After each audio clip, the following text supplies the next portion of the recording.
საღამოშვიდობისა როგორ ხარ? საღამოშვიდობის თეკლა დიდი ხანი აღარ ვიმნახი ხარ მომენატრე ამ დროის განმავლობაში შენს და შენი მაყურებელიც ასე რომ მოგესალმებით და მივესალმები ყველას ვინც გიყურებს. დიდი მადლობა კიდევ ერთხელ. როგორც ხედავ წითელი არ მაცვია. ხო, არა, კარგი. გამიხარდა შენი გამოჩენა ორი კვირა პოლიტოლოგიის დასკვნების გარეშე ცოტა რთული აღმოჩნდა კომენტარებში სადაც სხვადასხვა ვიდეოებს ტვირთავ ხალხი მიწერდა რომ ბატონი კობა როდის იქნება ან რატომ არ არის და ასე შემდეგ და ორი კვირის პროგნოზი ძალიან საინტერესო იქნება. თან მოგვიწევს ზოგადიც, რადგან ფეხბურთია და როგორც აქამდეც აღინიშნავს შენ და გითქვამს, რომ იცი რა თეკლა ეხლა პოლიტიკური პროცესები ნაკლებად აქტუალური იქნება და ჩუმად მიდის რაღაცეები, სანამ სპორტია აქტუალური, მანამდე გადამწყვეტი ისეთი არაფერი გაკეთდება, რეალობა სახეზია, არის პაჭაპუჭა რაღაცა სოფლიო დონის განცხადებები, იმან ამას ეს უთხრა, ამან იმას ის უთხრა. ეს ფორმატია ფაქტიურად სოფლიოში, მაგრამ ორი კვირის განმავლობაში საკმაოდ დაგროვდა ესეც და მე მგონი ძალიან საინტერესო იქნება ამ საკითხებზე საუბარი. პირველ რიგში შეგიძლია დაიწყო შენ ნახე როგორ მინდა ამ ორი კვირის ზოგადი პროგნოზი რო გავაკეთოთ. რა არის მსოფლიოს მთავარი გამოწვევა ამ ბოლო ორი კვირის განმავლობაში? რა იყო გამოწვევა და რა იყო ანალიზი რეტროსპექტიული? ერთიც და მეორეც, იმიტომ რომ შენი მხრიდან გაკეთებული პროგნოზიც, ანალიზიც არაერთი მაქვს მოჭრილი და მე უკვე გავრცელებული სოციალებში, სადაც 1, 2, 3 თვის წინანდელი პროგნოზი გქონდა და მოვიდა დრო და მე ვთქვი რომ უი ეს ხო ჩემმა სტუმარმა უკვე თქვა და წინასწარ დაგვიანონსა, ამიტომ საინტერესო იქნება ახლა რა კუთხით შეაფასებ სოფლიო პროცესებს. მოდი მე დავიწყებ ცოტა სხვა საკითხით და სხვა თემით. შეიძლება უცნაური მოეჩვენოს ახლა ეს თემა, რადგან ვისაუბრებ, მაგრამ ეს პირადად მე ემოციურ დონეზე ესე რომ ვთქვათ შემეხო და ალბათ შეეხო ბევრ სხვასაც, ვინაც ქუთაისში ჩემუბანში არის დაბადებული და გაზრდილი.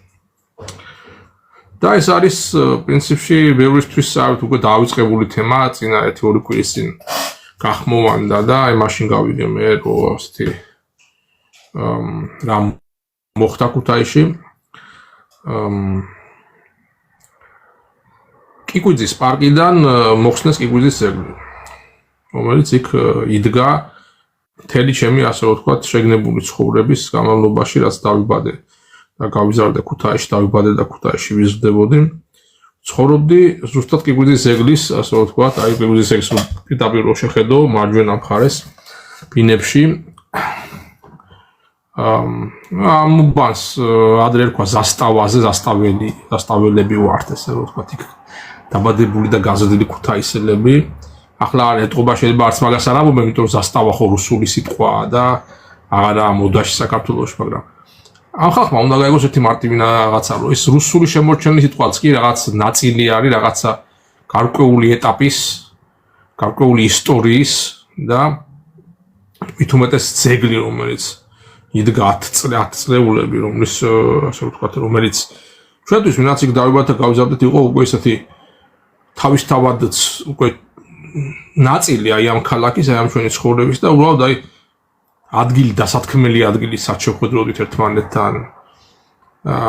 საცხოვრობ კიკვიძის ძეგლთან, ასეთი ბავშვი საჩოხდეთ კიკვიძის ძეგლთან მეგრის ქვეშ და ეგ ტაქსები დგებიან და იქიდან რაღაც გავართ და რაღაც. და ეს ხალხი ვინაც ახლა იმ გაწყვეტეს ასეთ გაწყვეტებს გებულობს და ვინაც ძეგლებს უებრძვიან. და მე ახლა არ შევარ იმაზე დისკუსიაზე, ვასილ კიკვიძე ვინ იყო და თავის დროზე რა ეპოქაში ცხოვრობდა და რა როლი ითამაშა და ვის ომში ომობდა და რას შეეწირა ეს ადამიანი აი ამ ომში რო დაიღუპა. ამაზე არ ვთქვი საჭიროდ და არც ვარ მზად რომ ვიღაცებს ახლა მაგ დისკუსიაში ავყვე მაგ იაფფასიან, ასე რომ ვთქვათ, იაფფასიან დისკუსიაში, რომ აი ვინ არის ღირსი რომ მისი ძეგლი იდგეს და ვინ არის იმის გამო რომ ჩვენ შეიცვალა ჩვენი პარადიგმები და საქართველოში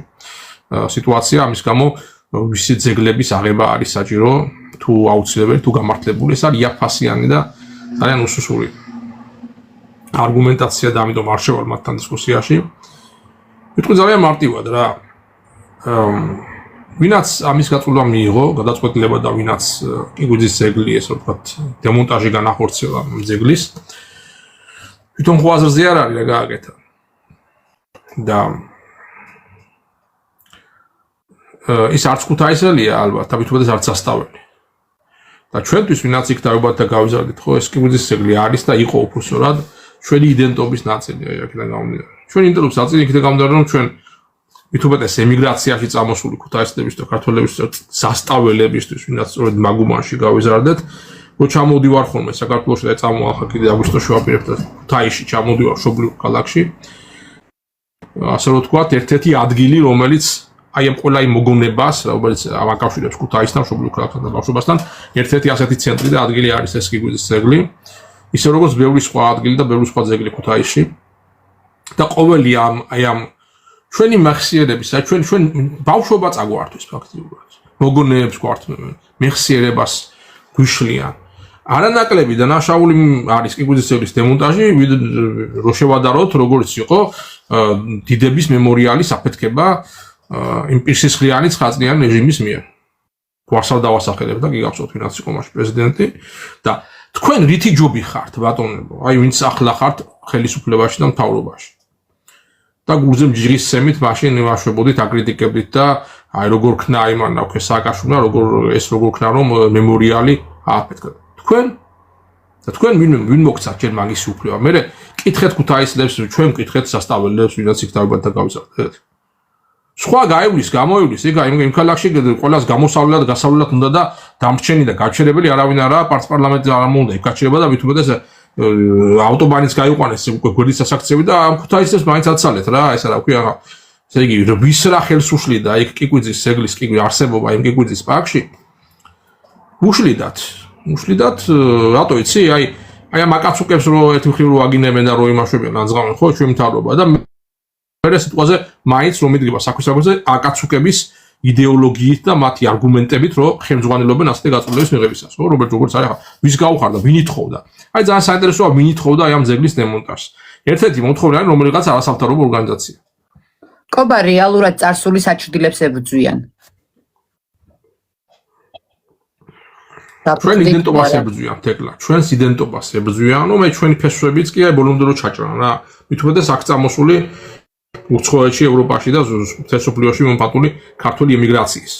რომ რო ჩამოხვიდე ვეღარ იცნო იქაურობა ადამიანს, ის საქართველო აღარ არის და აღარ იქნება ასე იყო და შეთვის ორგანული რაც იყო ის აღარ დაგხვდეს. რა თქმა უნდა. და კიდევ ერთხელ ვიმეფა, ვისი მოთხოვნა იყო? თავარი მომთხოვნი ვინ იყო? ვიღაცა არასამთავრობო ორგანიზაცია, ხო, რომელიც გასარკვევია ვინ აფინანსებს და შეტანილია თუ არა უცხოური გავლენის აგენტების სიაში, ეგეც გასარკვევია და რა ვიზმის საინტერესებს საერთოდ აი მაგათ მოთხოვნებს იმაშვებით, ესე იგი ასრულებს და მაგათ მოთხოვნებს ემორჩილებით საბოლოო ჯამში. რა ვიცი, ახლა მაგათგან რა უნდა გაგიკვირდეს მე ისა მიწების გაყიდვა და ხეთყეების და ყველაფრის თუ რამე არსებობს საქართველოში, ხო? იმიტომ რომ ესენი არის ანტიქართული ძალა. თავიდან ბოლომდე. და ანტიქართულში იგულისხმება ყველაფერი საქართველოს რაც ესე იგი ვთქვათ ახასიათებს, რაც ახლავს არის სიმბოლო, რაც არის ჩვენი კოლექტიური მეხსიერება, აი ამის წინააღმდეგ მიმართული აქცია, თუნდაც აი ამ ძეგლის დემონტაჟი. და მე დაიწყებენ რომ რითი აპრავებენ, იცი, რა ზვიად გამსახურდია ძეგლი უნდა დადგან თუ რომ სხვაგან არ მოიძებნებოდა ადგილი არც ქუთაისში და არც საქართველოში რომ ზვიად გამსახურდიას და მე რა პოსტავას ან ორივე ერთად თბილისში დედაქალაქში რატო არ უნდა ყოფილიყო? როდესაც გვაქვს ალიევის ძეგლი, როდესაც გვაქვს ბუშის ქუჩა. დედაქალაქს არ ეკუთვნოდა? მაგრამ ეს ახლა იმის გადასაფარად და იმის გასაბეჭდავად რომ აი რო თქვა რომ რატო და კიგვიძის ძეგლი რატო მოხსენიეთო და რატო ჩამოიღეთო, გეტყვიან რომ აბა ზვიად გამსახურდია არ ჯობია კიგვიძეს, აი ამ არგუმენტაციით. ბიჭო, ჯობია, მაგრამ მე დადგი მაშინ სხვაგან კაცო თუ ჯობია ამის უკეთეს ადგილას ნახეთ ადგილი კიდე ხო? ადგილის მეტი რა არის? ცენტრალურ მოედანზე დადგი ბოლო-ბოლო ქუთაისის ცენტრალურ მოედანზე, აი რაღაც ცხენები და არის სახურებდა თუ? ხო. და ვინ დაგიშალა ხო ამდენი ხანი 30 წელი გავიდა ზვიად გამსახურდიას ჩამოგდებისდან პუჩისტების მიერ. პუჩით ჩამოაგდეს კი ბატონო, ხო, რაღაცემა ვერ გაიგეს. ბოთა არა მაგასთან პრეტენზია, ნამდვილად პუჩი იყო და პუჩისტებმა ჩამოაგდეს მაგრამ მის მერე კიდე გაგრძელდა სამოქალაქო ომის სახით იქ 93 წლამდე მიმდინარეობდა ეს პროცესები ძალიან ცუდად დამთავრდა საქართველოს და მის მერე ყავს აი ასეთი ანტიქართული ძალები არ შეცვლილა არაფერი უბრალოდ ნიღბებს იცვლიან თორე რეალური სახე ამათი რჩება და რეალურად ებრძვიან ყველაფერს რაც აქვს ქართული რა ხო და თან უკვე ებრძვიან ერთი სიმბოლიკას მეორე სიმბოლიკით და იმას აქვენ საბჭოურს იმას აქვენ კომუნისტურს ამას ახლა უკვე ესენი რო კიდე ზვიადის ახსენებენ და ზვიადიზე სპეკულირებენ ზვიად გამსახურდიათი და მე პოსტავათი ეს საკე სააცილო არის და საკე უბედურება აქვს ხო თვითონ ასაკეთებენ იმის შესაფერის რაც ზვიად გამსახურდია ეკადრებოდა ან მისი გზა იყო ან მისი სურვილი იყო ხო ზვიად გამსახურდია მიყიდა არაბებს თელრიგ მასივებს თბილისში ან მე პოსტავა ანუ ერთი არის ვიღაცა ხმამაღლა ვიღაცეების ასე ვთქვათ გაკერპება და ცაში აყვანა და პედესტალზე ასე ვთქვათ ხო კვარცხლბეკზე მათი ძეგლების წამოჭიმა და მეორე არის აი ამ ნიღბის უკან ასაკეთებენ და ასახორცელებენ რეალურ პოლიტიკაში ხო და ეს რეალური პოლიტიკა არის დამაქცევარი და დამღუპველი საქართველოსთვის და პრინციპში აი ამ თუ დავწყე ამას საუბარი რა ჩვენ ახლა სოფლიო განვიხილოთ ჩვენ საქართველოს მიხედოთ აი ჩვენთან რა ხდება და რა სიტუაცია არის და აქედანაც ვხედავ მე და რო ჩამოვან კიდე მე რა ვიცი ამ მდგომარეობა დამხვდება კაის არაფერს არ მოვა პირდები რომ კარგს ვერაფერს ნახავ და გული უფრო გეტკინება და იმაზე მეტად ხისტად მოგიწევს საუბარი ვიდრე ახლა საუბარი დამერწმუნა იმიტომ რომ პირადად ნანახი ადგილზე ნანახი ვერაფერს რომ წავე რეალობა ნახეთ რადგან ძეგლებზე წავიდა საუბარი და დავიწყეთ ამ თემით მინდა შეგახსენოთ და არ ვიცი იცი თუ არა ბოლო დღეების განმავლობაში მიდის განხილვა რიყის დოქები გაიყიდა უნდა დაიშალოს ნახეთ წლების განმავლობაში ეს რაღაც შენობა რიყის დოქებს რასაც ეძახიან დგას ქალაქის ცენტრში ძალიან ბევრმა დღემდე ანუ ისე უნდა დაინგრეს რომ გარკვეულიც არ აქვს და არ იცის რაც წარმოადგენს ეს შენობა და რისთვის არის და საერთოდ რა მნიშვნელობის არის და 2 დღეა თუ 3 დღეა ამაზე მიდის სოციალებში ვაიმე არ უნდა დაინგრეს ვაიმე არ უნდა დაგვინგრეს ხალხნო ორ არაბულ ქალაქს გვიშენებენ ბრძანის ველზე სადაც ქართველის სისხლი და იღვარა იქ არაბს გისახლებენ და აგერ დოქებზე ნერვიულობდა, წიოკობდა, ამაზე გაქვს რეაქცია. პლუს ამას, ყველა თუ რამე მეხსიერების და იდენტობის მანიშნებელი იყო, ყველაფერი გაგვინადგურეს, წაგვიშალეს და შენ რიყის დოქებზე ნერვიულობ. და გემართა ქართველო, როდის იყო ჩვენი ხონო და საქართველოს ხალხს როდის ქონდა იმი გააზრების პრობლემა, როდის ქონდა რეალური პრობლემების დანახვის, აღქმის უნარის დაკარგვის, უნარი დავკარგეთ რეალობის აღქმის. არის კითხვები მაგს თემას გინდა არაბულ ქალაქებთან დაკავშირებით, რასაც ზოგი ვერ სვავს იმ კითხვებს რეალურად, იმიტომ რომ არის ვიღაცისგან ნაყიდი, აქვს ვიღაც პოლიტიკური ძალები, ვინც გინდა იყოს დღეს საქართველოში, ქოცი, ნაცი, ოპოზიცია, პოზიცია, ყველა იმ კუთხით იბრძვის და იმ თემებს წამოწევს, რა დაკვეთაც აქვს, მაგრამ ამის მიღმა რეალური რაც არის და მართლა პრობლემა რაც არის, ეს იმალება. მიდის ერთმანეთთან კინკლაობა, ერთმანეთთან შტურმაობა და ამასობაში სამშობლო იგარდება. ამას ხო რეალურად ხედავთ თითოეული ჩვენთაგან. თეკლა მე მქონდა შენთან ამაზე არაერთხელ საუბარი პერიოდულად რაღაც თემებს ახმოვანებ, რომელიც არის იმ პერიოდში, ხო? მოდური, რომელსაც ასე მუსირებს საქართველოში, მე აქედან შორიდან რო ვარ, ხანდახან შენ გამგებულობ, რომ რაღაც ახალი თემა მნიშვნელოვანია მან სივრცეში, იმიტომ რომ მაინც ქართული ტელევიზიის მას ვეყუველიდები, ვარ დავიზიანო ფსიქიკა მაგათგან და ნერვები ვარ მოუშალო და ობიექტურობა რო შევინარჩუნო, იმიტომ რომ მანდ არის 100% პროპაგანდა და 100% ვიღაცის მიერ ასე ვთქვათ, დასპონსორებული, შემოგდებული და ეს მუსირება თემის, ამ თემის წამოწევით, რომ სხვა რამე გადაფარონ და რაღაც სხვა მიზნებს მიაღწიონ. ამიტომ ჩვენ მქონდა საუბარი, ხო აი რაღაცა რუსთაველის, ასე ვთქვათ, უფლის ტყაოსნის დადგმინა დაწყებული, კიდევ რაღაც ზაღლების იმას დაცვა არ დაცვით დამთავრებული, ასე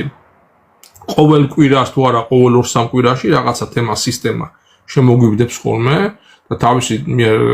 დაფინანსებული აგენტების, ჟურნალისტების და სხვათან მითოპოლიტიკოსების, პოლიტიკური ფიგურების და მსახიობები არიან ასე ვთქვათ, ენით და სახით გააჟღერებენ და კი არც უწევენ აი ამ თემებს, რომ აი ხალხმა ამაზე ილაპარაკოს და ხალხმა ამაზე უნდა დასახონო ესა პრობლემა და ეს პრობლემა თუ გადაიჭრება, მაშინ გვეშველება. ასეთი ის იქნება, რა ვიცი, ახლა ესე ვქო. თუ რაღაცა არ დაუშვით, მაგალითად, რომელიღაცა კინოს გაშვება კინოეკრანებზე, მაშინ გადარჩენილები ვართ. ან თუ რაღაცით ადგმა არ დაუშვით, გადაუშვით, ესე იგი და ან თუ რომელიღაცა სპექტაკლი არ დაიდგა, ან დაიდგა, მაგრამ ხალხმა მე იმას იმდენი იყვირა რომ რაღაცა, მაინც ესე იგი კიდე ვაჩვენეთ რომ კიდე არა ვართ ქართულობა თლად ესა განადგურებული და სამარებული და ამეთი ვინ უგებშებთ თავს რა აი სიმბოლური და უფრო სწორად რო ვთქვათ სუბლიმაცია არის ეს სიმბოლური გამარჯვების ნამდვილში რომელიც არ არიან გამარჯვება რომ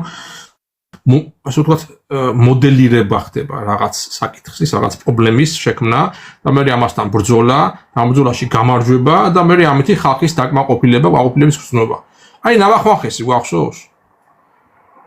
ახლა იცის ვინმე რა მდგომარეობაა და ქვეყანა მიხეირა არ იხეირა ხობა ნახე ნამახმახესის ამბავზე 8 თვე გავატარე ხეობაში თვეში 2-3 დღით ჩამოდიოდი ხოლმე სახლში ბიძასთან ერთად ვიმყოფებოდი რომ მარტო ხალი არ ჩავსულიყავი და რეალობა რაც მე ეხლაც ვიცი ამ წუთებში რაც ხდება ნამოხმახესის გარშემო არის ეს მე იქ ჩავედი ვინმე კონკრეტულის მისთვის დასაცავად არა ჩვენი შთამომავლობის მიწის დასაცავად ვინმე კონკრეტულის შემოღებულს არ ვიცავდი ხო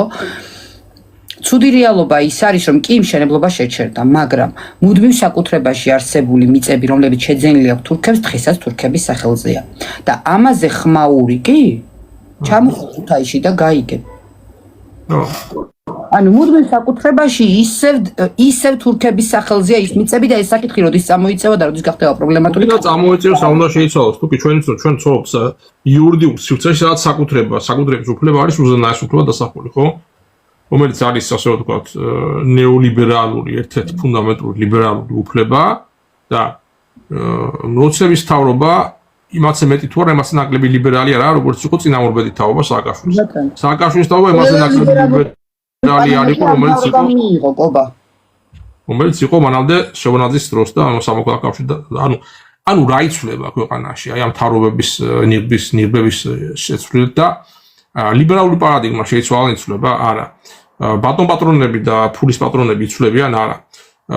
ის კანონები რომლებიც აი ყველა ვარიანტში ესე იგი ვიღაცა ვისაც არ უნდა მიყიდო უცხოელს და მთავარია რომ დაეწეროს რაღაცა რეჟიმში რომ არის მისი საკუთრებას ვინმე შეეხება აი ამ სისტემის ფარგლებში ამ კანონმდებლობის ფარგლებში აი ამ ხალხის და აი ამ თავრობების ფარგლებში ასო ჩარჩოებში და პარადიგმაში არა ხო შეუძლებელია ამიტომ ესე იგი ჩვენ ვებრძვით სიმპტომი მაგალითად რომ აი ნამახმახეში აბა ახლა ეს მიწა დავიცვათ მეორე თვეში რომ სხვაგან იმასგან თქვა ბორჯონ ბაკურიანის საკითხი ხო იქაც იმას დავიცავთ ხო იგივე მთავრობა მე თქვი მას ახლა კრწანის ის მიწებს არ გვიყიდის ახლა ის დავიცვათ და ეს ჩვენი ბრძოლა არის დონ კიხოტის მიერ ქარის წყვილების წინააღმდეგ ბრძოლა ამიტომ უკვე ესეც კი აბსურდამდე დადის რომ აბა ახლა ქუძე კაცი და ახლა გამოვით ახლა ის გავაპროტესტოთ და ეს დავიცვათ ახლა ის გავაპროტესტოთ და ის დავიცვათ მანამდე სანამ სიმპტომატურად ვეუბნებით და ვებრძვით აი ამ ქარის წყვილებს ფუნდამენტულს სანამ არ შევებრძოლებით რა უნდა შემოძვიფასო იმიტომ რომ ვინ აკეთებს ამას სათავე სად არის აი ამ პრობლემის და განყიდველობა სად იწყება ქვეყნის განყიდვა და განყიდველების სადგუზია სანამ ჩვენ აი ამ ჩვენს პარაზიტებს დეპარაზიტიზაციას არ გავუკეთებთ ჩავტარებთ ჩვენ ორგანიზმს ხო მანამდე ჩვენ არაფერი არ გვეშველა იმიტომ რომ დეტოქსთერაპია კობა სანამ პარაზიტები ცხოვრობენ და არიან კარგად ხან ერთ ადგილას გამოხდება პრობლემა და ხან მეორე ადგილას გამოხდება სხვა პრობლემა მე წავუსვენ მალამოს და შეიძლება ერთი დაასხო მაგრამ მეორე ადგილას ვერ უარესი გამოგივა რა და ეგრე არის ჩვენ ქვეყანაშიც და სანამ ჩვენ არ დავიბრუნებთ ქართველი ხალხი ჩვენ სუვერენიტეტს ჩვენ ხელში მანამდე არაფერი არც ერთი საპროტესტო გამოსვლა არც ერთი ახალი და ახლა დადგმული და ახლა დაპიარებული პრობლემის წინააღმდეგ ბრძოლა რეალურ შედეგებს არ მოგიტანს და რეალურ პრობლემებს არ გადაჭრის ამ ქვეყანაში მეორე და მესამე თვეს ისეთი და იმაზე უარესი რეალობის წინაშე დავდგებით ყოველთვის იმიტომ რომ აი ამ ჰიდრის ამბავი ხო გავხსოვთ აი ეომებოდა ჰერაკლე მაგრამ ერთი თავის მოჭრილი თავის ადგას ორი თავი ამოდის ერთი ვითომ ასე ვთქვათ დაშუშებული პრობლემის ადგილას ორი იმაზე უარის პრობლემა ჩნდება ყოველთვის ხო ეს თუ არ მოწვი იქ იმაში რა ქვია ძირშივე რომ ახალი არ ამოვიდეს ისე აი ამ თირასთან ბრძოლა წარმატებით ვერ დასრულდება ქართველიერისთვის ეს წარე რეალობა რასაც შენ საუბრობ ყობა და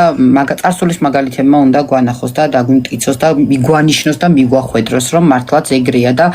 რაღაც ჰაერიდან მოგონილს არ საუბრობ პრაქტიკაში რაც გვინახავს ბოლო წლების განმავლობაში იმას საუბრობ რეალურად და ეს არც რაღაცა აღმოჩენა არ არის მაგრამ ამაზე საუბარი ბევრს რო არ უნდა და უმრავლესობას რომ არ უნდა და თვალზე ხელი აქვთ აფარებული ეს ფაქტია ვის რა შეაწყოს, ვის როგორ აწყოს და რატომ და რანაირად ეთქო ცალკე საკითხავია. დიახ. მაგაზე რო ვილაპარაკოთ და მაგირო თქვა კიდე ძალიან ბევრს გავინაწყენებთ. და მე წამომაკიდე რაღაც ალახების როა და ეს როგორ თქვა და ჩვენ ეს როგორ გვაკადრა და ნუ კაი ყველამ თავის თავში ჩაიხედეთ მაშინ ესე თქვა რა. ვინ უბრალოდ ფულების დაწერაზეა იმავშვების რაღაცა ვითომ პროტესტებზე გამოდიხარ და უძახით ხალხს და რეალურად ის რო ეს არის მუტანი არა. რეალურად კითხვებიც არ არის ხოლმე სწორად დასმული საკითხებზე ყობა, იმიტომ რომ კითხვებიც ისმევა იმ კუთხით, ვის როგორ რა აწყობს იმის და არა საზოგადოებას რა აინტერესებს. საზოგადოების ინტერესების მიხედვით თითქმის არავინ საუბრობს და არავინ სვავს რეალურ შეკითხვებს. ზოგს ნახე ხათრი უშლის ხელს, ზოგს ის უშლის ხელს, რომ ამა თუ იმ ჯგუფის მოსყიდულია და ამა თუ იმ კონკრეტული პოლიტიკური ძალის საკადრო პოლიტიკის მიხედვით დასვალ შეკითხვას და არა იმის მიხედვით, რაც საზოგადოებას აწუხებს. დაკვეთებზეა თავიდან ბოლომდე შეკითხვებიც. ყოველთვის არა თეკლა ზოგი უბრალოდ თავისი აზროვნების ჩარჩოებში არის მოქცეული და იმის იქით ვერ გადის. ეგეც პრობლემატურია. ანუ გარკვეული იდეოლოგიის ტყვეობაში რო არის ადამიანი და რომ გაჩნია რომ აი მისი სიმართლე არის უზენაესი ჭიშმარიტება და იმის იქით ესე იგი არაფერს დანახვა არ უნდა. აი ეგეც პრობლემა არის ძალიან ბევრი, მართლა გულახდილად და ასე ვთქვათ გულხულვალედ სიკეთის მოსუნა და ქვეყნის ჭირისუფალი ხალხისთვის უბრალოდ რაღაციდან ვერ გამოდიან რა აღარ გავშფრევ რა მხედველობაში მაგრამ კი ვახსენე კიბიძის ზეგლი და ხა კიბიძის ზეგლი თუნდაც მაგალითად რომ აი ეს ხომ ის იყო და წითლების ის იყო რაღაცა გენერალი თუ ბრძოლი და ისი რა დოგვა გაგერ კიბიძის სკვერი არ ვიცი ოღონდ თქვაში ესე იგი ეს ხალხი კი არა ბევრი სამწუხაროდ ჩვენი თანამემამულე გარკვეული რაც უნდა ეს იყოს მისი აზრით სწორი იდეოლოგია ხო აი ამ იდეოლოგიის ერთგულება მას ხელს უშლის თლიანი სურათის დანახვასა და თლიანი ასე ვთქვათ პრობლემატიკის შეცნების შემოცნებისა და შესაბამისად მთლიანად გამოსავალის ძიებაში თუ რა არის გამოსავალი ჩვენ ქვეყნისთვის ვერ გვთავაზობენ გამოსავალს ვერ დგებიან ვერ სიტყვას სწორ გზაზე და მithumedes ქვეყანას ვერ აყენებენ სწორ გზაზე თავის შეზღუდულებიდან გამომდინარე სამწუხაროდ ესეა ამ სამწუხარო რეალობიდან გამომდინარე ხა კიდე მინდა რომ სოფლიოზეც გადავიდეთ ყობა იმიტომ რომ სოფლიოს პროცესები ჩვენთან ძალიან დიდ გავლენას ახდენს საქართველოზე ხო რა თქმა უნდა ბოლო პერიოდის განმავლობაში სპორტის გარდა მიდის მხოლოდ საუბარი უკრაინა რუსეთის ომი ირანი ახლო აღმოსავლეთი ამერიკის ომი ხო 13 რიცხვში დღეს 17-ია 13 რიცხვში გამოჩნდა მაკრონის განცხადება სადაც იძახის რომ ჩვენ უნდა მოვემზადოთ მომავალი დიდი ომებისთვის ანუ ევროპა იგულისხმება და ციტირებაშიც კი ევროპა უნდა მოემზადოსო აი ეს აქვს ნათქვამი გადაიარაღების ვალდებულება შეასრულა საფრანგეთმა და ამასთან დაკავშირებით საუბრობდა ახლანდელ ომებზე ჯერ ეს ომები გვაქვს მოსაგები უკრაინის და ახლო აღმოსავლეთის რომ შემდგომი დიდი ომებისთვის მოვემზადოთო როგორც ევროპაში მცხოვრები და გერმანიის მოქალაქე როგორც პოლიტოლოგი როგორ ხედავ რა ხდება რა პროცესები მიმდინარეობს რისთვის ემზადება ევროპა მიდის თუ არა მართლაც ომისთვის მზადება და რა წვლის შეტანას აპირებენ უკრაინის და ახლო აღმოსავლეთის ომში ისევ ფასადურად უბრალოდ იარაღის მიწოდება და ზოგადი განცხადებები და დაფინანსება თუ რაიმე რეალურ საფრთხეს ხედავ ამ ეტაპზე რაც ამ ქვეყნების ომების ირგვლივ ხდება არაერთხელ მithქვას და კიდე გავიმეორებ რა დადგმით აი ბოლო დღეები კიდე აი ხვალ იქნება მესამე ადგილისთვის თამაში ფეხბურთის და ზეგი იქნება ფინალი და უბრალოდ მიიღეთ სიამოვნება აქედან აი ამ თამაშებიდან. პრინციპში მე თქვი რომ ჩემპიონატის დამთავრების შემდეგ უფრო დავინახავთ ეს ესკალაციას ამ მიმართულებებით, რომელიც არის მაგალითად ირანის მიმართულება და მათ შორის რუსეთ-უკრაინის და ევროპის მიმართულება და ჩინეთის წინააღმდეგ უკვე ვხედავთ განცხადებებს. Ну, არც აცალეს, პრინციპში ახლა ტრამპი ვეღარ მოითმინა, იმიტომ რომ ამერიკის შეერთებული შტატები როგორც კი გამოეთიშა თამაშს, საფეხბურთო თამაშზე მაქვს საუბარი. იმათი ჯაური პოლიტიკური განცხადება გქონდა შენ დადებული Facebook-ზე ნახე. იმათი ჯაური ირანზე გადაიტანა და დავინახეთ რომ ეს ჩემი პროგნოზი რომელიც ეხებოდა ამ თვის ბოლოს ირანში სიტუაციის რეაქტივირებას, ომის განახლებას და აი იმ ეგრეთ წოდებული მემორანდუმის მაკულატურად ქცევას, იმაზე ადრეც კი ასე ვთქვათ რეალიზდა ეს ჩვენი პროგნოზი, ვიდრე მე თვითონ მოვერდი, ანუ იმაზე ჩქარა დასწაფადმის პროცესები. ვიდრე ჩვენ ამას განვქილავდით და პროგნოზირებდით რას პრინციპში იგივე შეგვიძლია გავიმეოროთ. სოფლიო ემზადება დიდი ომისთვის. და ეს ომები რომლებიც ახლა გვაქვს, აი უფრო მეტად იზრდება იმისი ალბათობა და იმისი რეალურად იმისი საშუალება, რომ გადაიზარდონ დიდ ომში, პირობითად შეიძლება ამას ვთქვათ მესამე სოფლიო ომში გადაიზარდონ. იმიტომ რომ იგივე პროცესები იყო პირველი სოფლიო ომის წინა პერიოდში და პირველი სოფლიო ომის განმავლობაშიც და ასევე მეორე სოფლიო ომსაც თუ გადავხედავთ, პირველი სოფლიო ომის გაგრძელება უბრალოდ მან პაუზა იყო აგებული, გადაიარაღება და მე რევანშისტული განწყობილები, რომელსაც გამოიწვიეს ომის კვლავ განახლება ევროპის, ასე ვთქვათ, ცითად ევროპის ავანსცენაზე და მე დანარჩენ სოფლიოზე თქმა უნდა. იაპონია, შორეული აღმოსავლეთი, აფრიკის ჩრდილოეთ და ასე შემდეგ. სოფლიოს ახალი გადანაწილება. და ეს ხდება რატომ? აი ჩვენ მოდი გავაანალიზოთ მაშინ რატომ ხდება ეს ყველაფერი. იმიტომ რომ ჩვენ ყოველთვის უყურებთ რაღაც სიმპტომატიკას, უყურებთ აი იქ რა მოხდა, იქ ვის რას ესროლა და ძირეულ და სიღრმისეულ მიზნებს და მიზეზებსაც კი იშვიათად თუ ვინმე გვეუბნება. და მოდი ამის გაანალიზება შევეცდები ჩემეგულად. როგორც კარლ მარქსი იტყოდა და ყველაფრის ბაზისი არის ეკონომიკა. ამიტომ ყველაფერი ზედნაშენი არის, ხო, იქ პოლიტიკა და იქ რაც ხდება სამხედრო მათ შორის სამხედრო ინდუსტრიის მხრივ ასევე ფულის გაკეთებაც ეკონომიკა არის, ხო? აბა ეკონომიკაზე რადგან გადახვედი, ნახე მინდა აქ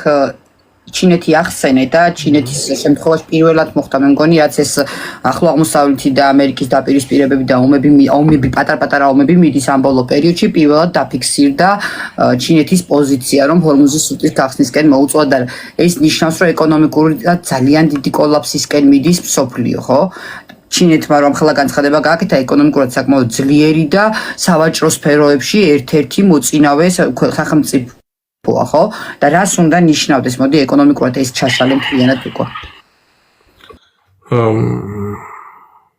შენ ყავს კარგი ეკონომისტები, ვისაც იწვევ ხოლმე და კარგი თემოდა მათ ამის განხილვა, მაგრამ შევეცდები ჩემი მხრიდან გავაანალიზო. როგორც პოლიტოლოგი, ეკონომიკა და პოლიტიკა გამიჯური არ არის ერთმანეთთან ყარ კავშირშია და როგორც პოლიტოლოგი ისე ახსენი, მე აქ თხოვ ეკონომიკურ ჭრილში ახსნა, ეს ფუნდამენტში ახსნა ეკონომიკურში რა. ზოგადი ეკონომიკა, რასაც ხედავ საფონდო ბირჟებზე, საწვავის ფასიც იმატებს უკვე და ეს ნიშნავს, რომ კრიზისისკენ მიდის მსოფლიო, ხო? თქმა მე სწორად ეს კრიზისის დასაწყისი კი არ არის. ეს არის უკვე შედეგი. ეს არის უკვე შედეგი დიდი ეკონომიკური და უბრალოდ ფინანსური კრიზისის. იმიტომ რომ ის ფინანსური სისტემა, რომელიც ამდენი ხანი მუშაობდა, ფაქტიურად აღარ არის და ფაქტიურად ჩამოშლილია, უბრალოდ გაახანგრძლივეს და ასე ვთქვათ, გარკვეული ღონისძიებებით და ხალხურ ღონისძიებებზე საუბარი არ დაუშვეს აი ამ ფინანსური სისტემის ჩამოშლა, თორემ უკვე ჩამოშლილი იყო 2019 წელს. და თქვენ მოგახსენებათ, რომ პერიოდულად სოფლიო კაპიტალისტურ სისტემის ისტორიაში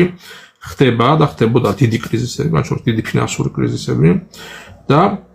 ამ ფინანსური კრიზისებიდან და ეკონომიკური კრიზისებიდან, რომელიც ხშირად მასობრივ უმუშევრობას,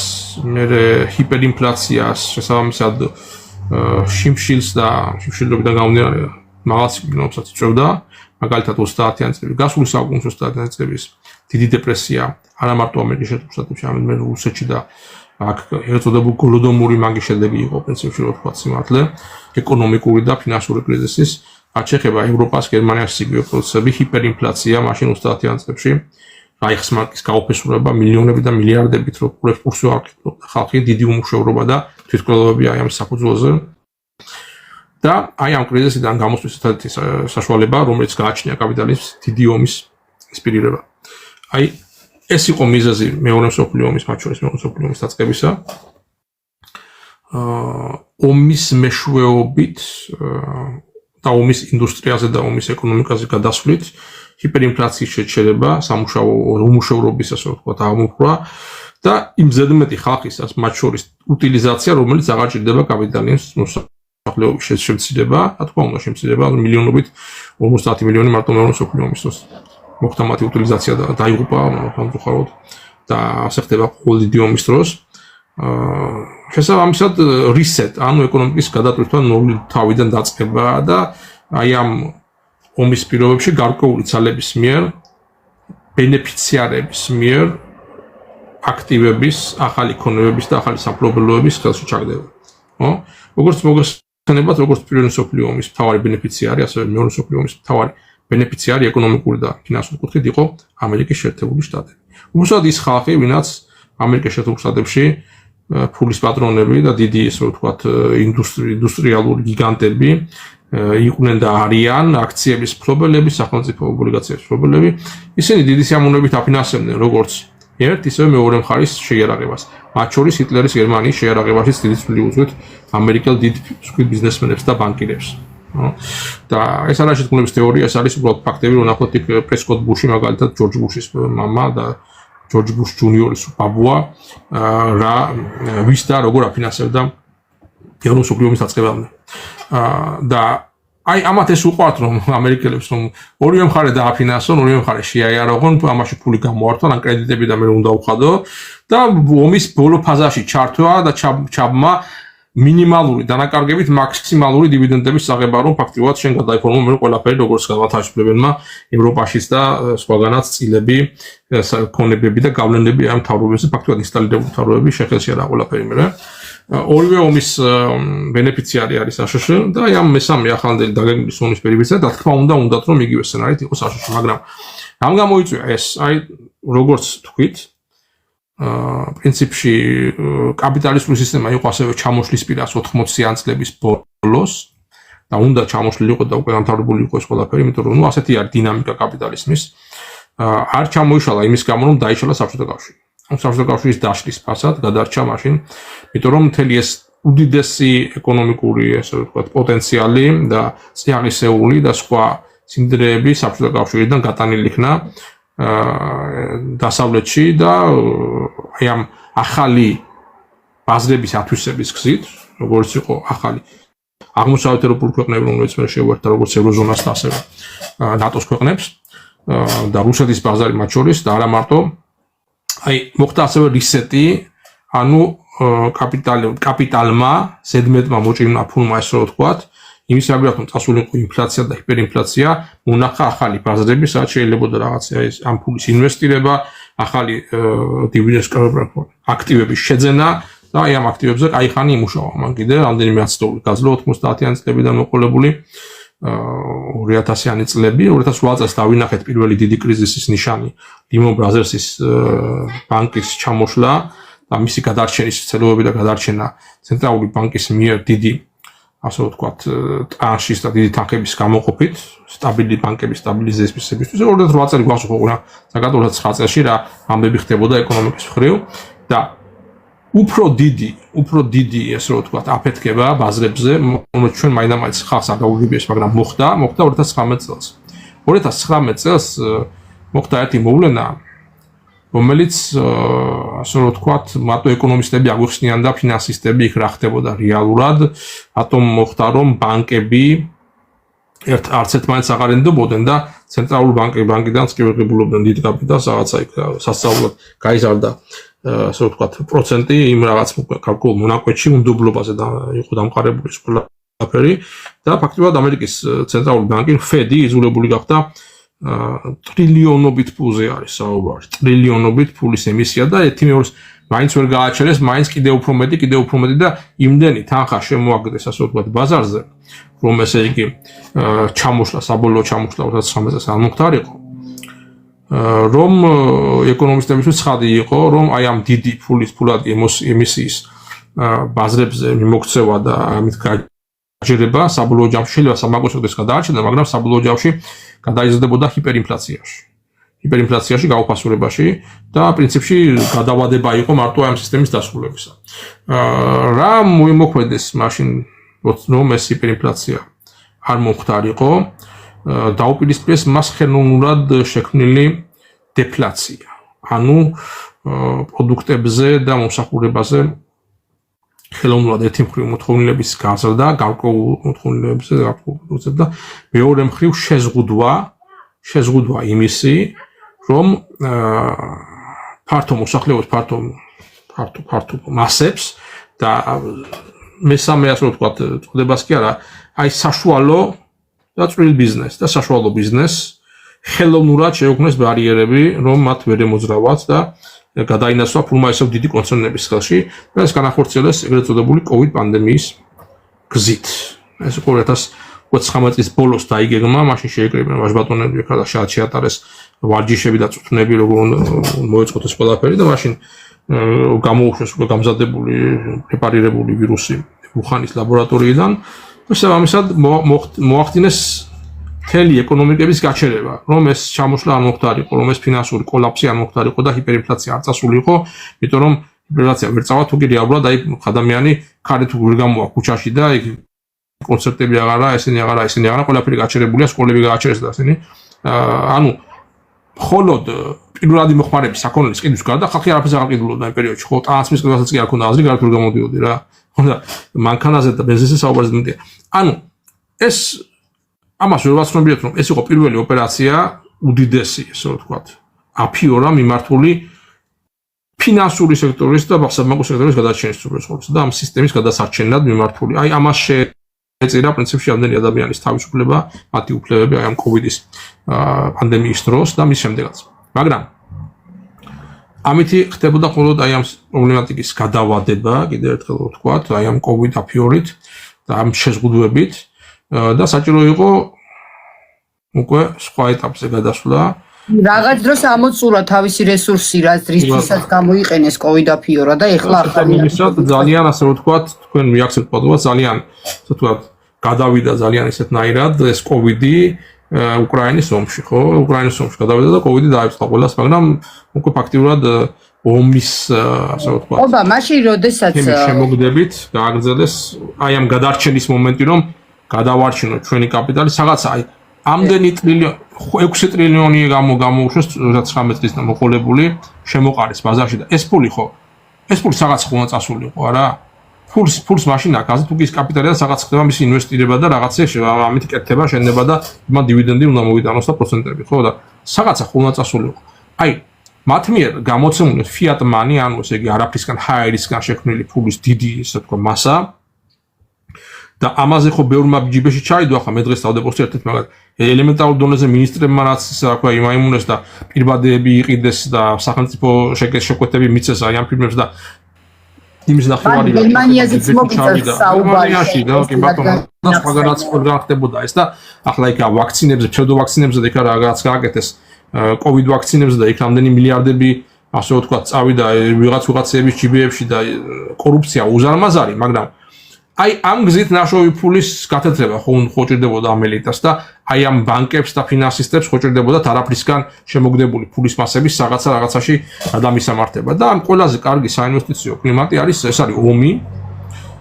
და ომის შედეგად რო ვთქვათ იმ ახალი მიწების, ახალი წიაღისეულის და ახალი რესურსების ათვისება, როგორც მაგალითად BlackRock-ი, რომელმაც ნახევარი უკრაინა თუ არა მესამედი მაინც უკვე იყიდა მიწები, რომ იყიდა აი ამ ომი რომ არ ყოფილიყო, ისე ხო არ მიყიდდა, იმიტომ რომ აკრძალავდა აი კანონი უკრაინული მიწის გაყიდვას, მით უმეტეს იქ წიაღისეულის გაყიდვას და ახლა უკვე აქვთ აქტივები შეზღუდული აქვთ უკვე და როცა ესე იგი მამის დრო მოვა, აიწყება აი ამ შეზღუდული აქტივების ათვისება, როგორც წიაღისეულის, ასევე მიწების და მასზე მოყვანი ყველა პროდუქტის რა. და აი ეს არის აი რატომ თქვი ახლა ესეცი ხო ხახმა რო გაიგოს რა რომ გავაანალიზოთ მიზეზზე. გამოწვევი მიზეზები არის ყოველთვის აი ეს ტურბო კაპიტალისტური და ასეთ მახინჯი ფორმა ეკონომიკის სოფლიოს რა თქმა უნდა სამწუხარო დღემდე და კიდევ უფრო მახინჯ სახეებს იღებს და სწორედ მაქედან გამომდინარეობს ყველა ეს მე სიმახინჯე რომელიც გვერგვინდება საბოლოო ჯამში აღვირახსნილობით და ეპშტინის საქმით და ეპშტინის ასე ვთქვათ ეგრეთ წოდებული ელიტ რომელიც ყველაფერს უპასალზეს თავის თავს ბავშვების ვთქვათ მაღალბინა იცით ზანგად რასაც აკეთებენ და აგზელებენ ამის აკეთებენ აფუჭებენ მოსულად და აი ეს არის ამის სახე ამ სისტემის სახე და ეხლა რა გვიკვირს ჩვენ რომ აი ამ სისტემამ მოახდინოს ომების ხელოვნურად ვთქვათ დაგეგმვა მოდელირება და შემოგდება და აომონ ერთმანეთთან ხალხი და თვითონ ერთის დააფინანსო მეორეს და მეორე საბოლოო ჯამში დივიდენდები მიიღონ როგორც ერთი ისე მეორე მხრიდან და აი ამ შედეგებზე კიდე ყველაფერი ქონება მათ ჩაუვარდეთ ხელში რათა მათმა ფულმა და მათმა კაპიტალმა ყველგან აგზოს მათთვის დივიდენდების მოტანა მათთვის მუშაობა და თვითონ შეინარჩუნონ და განავრცონ კონტროლი და ძალაუფლება მოსახლეობაზე და უფრო მეტ ქვეყნებზე და უფრო მეტ ხალხის მასებზე მთელ მსოფლიოს მასშტაბით. აი ამიტომ არის ეს დიდი დაპირისპირება რომელიც ხდება ამის მოდელირება და ესკალაციის საფეხურების თანდათანობით ამ მომატება როგორც ირანის კონფლიქტში ვხედავ და ვინახეთ ჩვენ ამ დღეებში რა სიტუაცია არის ისევე ევროპაში და რუსეთ-უკრაინის თემაში ბელარუსის ჩართვის ცდობით ასევე გერმანიაში და ევროპაში გამოქცეული უკრაინელების აღარ მიღების ასე ვთქვათ ინიციატივით რომელიც ვქებადურმა ურსულა ფონ დერ ლაინმა გაახმოვანა რომ დაბრუნდეთო ჭირდებაო ხალხიო ესა რა ქვია ზელენსკისო ხო იმ ომისთვის ხო ეთყობა შემოაკლდაო და უკვე საზარბაზნე ხორცად ყავთ საზოგადოება რეალურად და დანარჩენი მაგაცები კი უფრო პასახის ხორცად ყავთ და ეგრეც ტრაგედია და აი ეს არის უბედურება რომ ეს მესამე მხარე რომელიც თვითონ არ ომობს მაგრამ ამომებს აფინანსებს მე მოვა როგორც კეთილი ბიძია და ყველაფერს მიითვისებს და კიდე იქნება კიდე ჩვენი აკაცუკებით არც დაუგრამენ აი ყოჩაღრა კიდე კაი რომ მოხვედი გავათავისუფლებო რა და სანამ ესენი ერთმანეთს ხოცავენ ესენი რა ჩვენ პრინციპში საბოლოო ჯამში მანამდე ისინი იხეირებენ და მოიგებენ აი ამ ჩვენი სისულელი და ჩვენი უბედურებით რაც შეეხება ჩინეთს ძალიან საინტერესო ახსენე და ძალიან მნიშვნელოვანი მომენტი იყო ბოლო პერიოდში რაც მოხდა ახლა ჩინეთთან და ამერიკა-ჩინეთის ურთიერთობაში ტრამპის გამოსვლა ტრამპის ბოლო სიტყვა სადაც პირდაპირ დასტობრალი ჩინეთს არჩევნებზე გავლენის თითქმის ფაქტურად არჩევნების გაყალბებაში ამერიკის შეერთებულ შტატებში როდესაც ოცრის არჩევნებზე არის საუბარი საარჩევნო სისტემებზე და იმ კორუფციაზე და იმ მაქინაციებზე რომელიც ტრამპის თქმით და ტრამპის თქმით ადგილი ჰქონდა და ადებს ხელს ჩინეთს თუ კი აქამდე მანამდე რაღაც რუსეთის გავლენებზე იყო საუბარი და ამის რუსეთმა მოაყვანა ტრამპი ხო როგორც ვკითხვა ახლა დემოკრატებს ტრამპის თქმით ბაიდენი მოაყვანა ჩინეთმა და ჩინეთის ასე ვთქვათ გავლენა იყო საარჩევნო სისტემაზე манипуляციაზე მათ შორის აი ამ დომინიონის ტიპის მანქანებით დიჯიტალური მანქანებით რომელიც ამხნევს ითვლიდა და ვითომ რა პოსტით გაგზავნილი ხმებით რომელიც ტრამპის თქმით ძალიან ბევრი სულაც არ იყო ამერიკის მოქალაქე ნუ ახლა ეს ამასთან თვითებს ახლა მე არ ვიცი ამდენ მართალია მას აქვს გარკვეული მონაცემები რომლებიც საკუთარი დაზვერვებიდან და სადაზვერვო სამსახურებიდან მიიღო და აქამდე იყო თვითონ არ საჯაროდება და ახლა გაასაჯაროა რაღაცით თუმცა ეგაც ბევრი საპირისპიროებები რომ ნახე იმ გასაჯაროებულ დოკუმენტებში ის რომ ახლა ამერიკელი ამორჩევნების მონაცემების მოპოვება არ იყო ძნელი საქმე ის რამდენიც ცნობილი იყო იმიტომ რომ ბევრ შტატში საერთოდ ღია ინფორმაცია არის და შყიდვა და გაყიდვა შეიძლებოდა ამერიკის შიგნით რა ხო და ამიტომ ასე ღიად ჩინეთს თითის დადება არის უკვე ესკალაციის შემდეგი შტო ეს არის ერთი მიმართული შიდა პუბლიკისათვის რომ თქვა ნუ აი ხალხო ჩვენ მე მებრძვიან ჩინეთი გვებრძვის და მე უნდა ამერჩიოთ და შემდეგ მოახლოებულ მითერნის არჩევნებზე ტრამპის ცდილობა რომ აიღოს თავის ხელში უფრო მეტი კონტროლი აი ამ საარჩევნო სისტემაზე რომ არ დაუშვას მისი ძალების დამარცხება მითერნის ანუ კონგრესის არჩევნებში მეორე მხრივ ეს არის დარტყმა ჩინეთზე ნუ საინტერესო არის თუ კი ჩინეთმა ესე იგი 2020 წელს იმდენი ჩალიჩა რომ ამ საარჩევნო მაქინაციები ჩვენ ჩამოგაგდო და ბაიდენი მოიყვანა მაშინ იმასაც არ ამბობ რომ უხანის ლაბორატორიიდან სწორედ 2020 წელს გამოიქნა გამოშვებული 2019 წლის ბოლოს რაც ის ცნობილი ვირუსი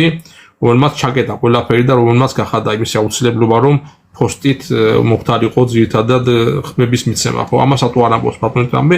ამის ცელობა ქონდა ერთხელ თქვა კიდევაც რაღაცა ცოტა გავიდოდ რომ იმის იყო ასეთი მომენტი რომ რაღაცა თქვეს ამერიკელებმა ჩინეთსა ტრამპის პირთან ამ სხვა ვიღაცას თავის მინის ათქმევინა რაღაცა რომ ჩინეთიდან გამოვიდაო და ჩინელების ბრალი არისო და ჩინელებს აბრალებდნენ აი ამდენი რაც მიეწერება კოვიდს ხალხის დაყოფა 5-6 თუ 10 მილიონი სოფლიო 15 მილიონი ჩინეთის ასე ვთქვათ დაუდევრობას უნდათ მიეწერათ და ჩინეთმა ეგრევე ძალიან კაცრი პასუხი გასცა და ფაქტობრივად თქვა რომ ყველაფერს მაშინ ახდიდა ფარდას იმიტომ რომ ის უხანის ლაბორატორიას და ამერიკელი გადასახადის გადამხდელების ფულით ფინანსდებოდა ფაუჯის მიერ და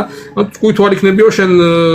დაგაყენებ თავალ დამნაშავე თუ რა ასე თქვა ჩინეთმა და მაშინ გააჩუმეს ასე ვთქვა რომ ორივეს დიდი წვლილი აქვს და ასე თამაშობენ ვითომ ერთმანეთს რეალურად სამყაროში ადამიანები არავის არ აინტერესებს თლიანად მიდის პოლიტიკა უნდა ყოველთვის თანამშრომლობა და როცა უნდა ყოველთვის საერთაშორისო პროექტებს იქნება ეს ბიოლოგიური თუ ბაქტერიოლოგიური იარაღის შემუშავება როგორც იყო ეს COVID-19-ის ეგრეთ წოდებული SARS-CoV-2 ახსენეკობა უკრაინის ომის დაწყებისთანავე COVID-ი გაქრა, ვირუსი გაქრა თავისით, აი აღარ არსებობდა. წინა დღეებში ომის დაწყებამდე თუ კი იყო ის მოცემულობა, რომ ცოლ-ქმარი ერთი სახლიდან გამოსული გვერდი გვერდს მანქანაში არ უნდა მჯდარიყო და ჰაერი აჟანგბადი არ უნდა გვესუნთქა საზოგადოებას და ღამით ლოკდაუნები იყო გამოცხადებული და ღამით აიწყვიტავდა ეთყობა COVID-ი, ღამის ქუჩებში დახეტიალობდა ეთყობა და ძალიან საფრთხე იყო ჩვენთვის. ომი დაიწყო და COVID-ი უცებ გაქრა, ხო? ეს რაღაცა სენსაციული გამოგონება. პრინციპში ამან დაამტკიცა ის ფაქტი, რასაც მე დიდი ხანია მანდ საუბრობდი მთელი მორი წლის განმავლობაში, რომ ეს იყო აფიორა და ეს იყო დამოკიდებული არა თავად ვირუსის ვირულენტობაზე და მის სიკვდილიანობაზე ან მის გადამდევობაზე, არამედ იმ მედიალურ გაფორმებაზე, რომელსაც ააძლევდნენ ამას ჟურნალისტები, პოლიტიკოსები, ეგრეთ წოდებული ექსპერტები და მთელი ეს მაფია, რომელიც ამას ჩართულიყო და მას ფულს აკეთებდა ჯანმოს მეთაურობით და ხელმძღვანელობით. აი ამის გარეშე, აი ამ ყოველდღე ტელევიზიაში ამასაურის გარეშე, ამ კანონების მიღების გარეშე, ამ ადამიანების მიერ მიღებული ღონისძიებების და გატარებული ღონისძიებების გარეშე არაფერი ეს არ იქნებოდა, არამედ იქნებოდა სწორედ ის, რაც გვაქვს 2022 წლის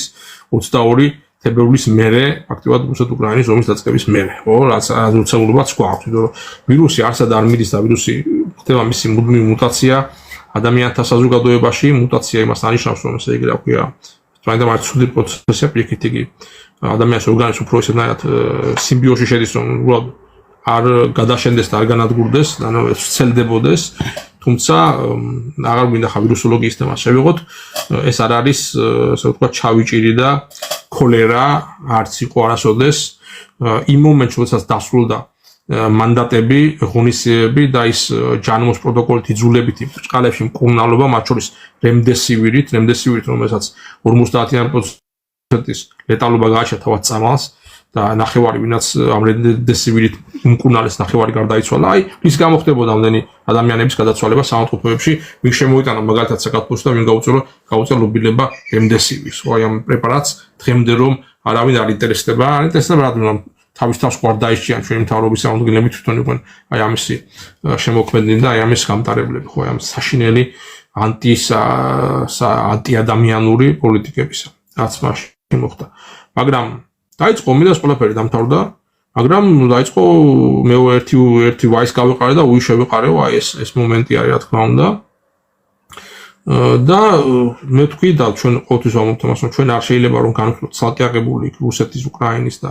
ბელორუსის და სხვათა კონფლიქტი, ცალკე აღებული ირანის და აღმოსავლეთის კონფლიქტი, ცალკე აღებული ჩინეთის და ტაივანის კონფლიქტი, ამით ჩვენ უნდა დავინახოთ რომ არის კერები და არის გარკვეული სცენები, სადაც დიდი კონფლიქტის შემზადება ხდება და ერთი დიდი კონფლიქტის მოდელირების ფარგლებში აი ამ სცენებზე ხდება ფსონების აწევა და ესკალაციის ახალ-ახალი საფეხურის ჩართვა, რომელსაც ახლა ვხედავთ ირანის მაგალითზე, არა მარტო ირანის, არამედ უკვე იემენის მაგალითზე, რომელიც იემენი უკვე ფაქტობრივად ჩაერთვა ამ კონფლიქტში და მოხდა ამ კონფლიქტის ინტერნაციონალიზაცია. ეს დრო რა დროის განმავლობაშიც ფაქტობრივად ცეცხლი შეწყვეტილი იყო აი სანამ ავა თუ კარგად მოქმედებდა ასე რომ ვთქვათ ამერიკული ირანული დაზავების ასე ვთქვათ მემორანდუმი, რა თქმა უნდა, არც ირანი იყო გულზე ხილდაგები და არც ამერიკის შეერთებული შტატები. მე თქვი და ვამბობდი ყუთს რომ ესენი ამ დროს იყენებენ მეთქი ახლა და გამოიყენებენ მეთქი გადასაიარაღებლად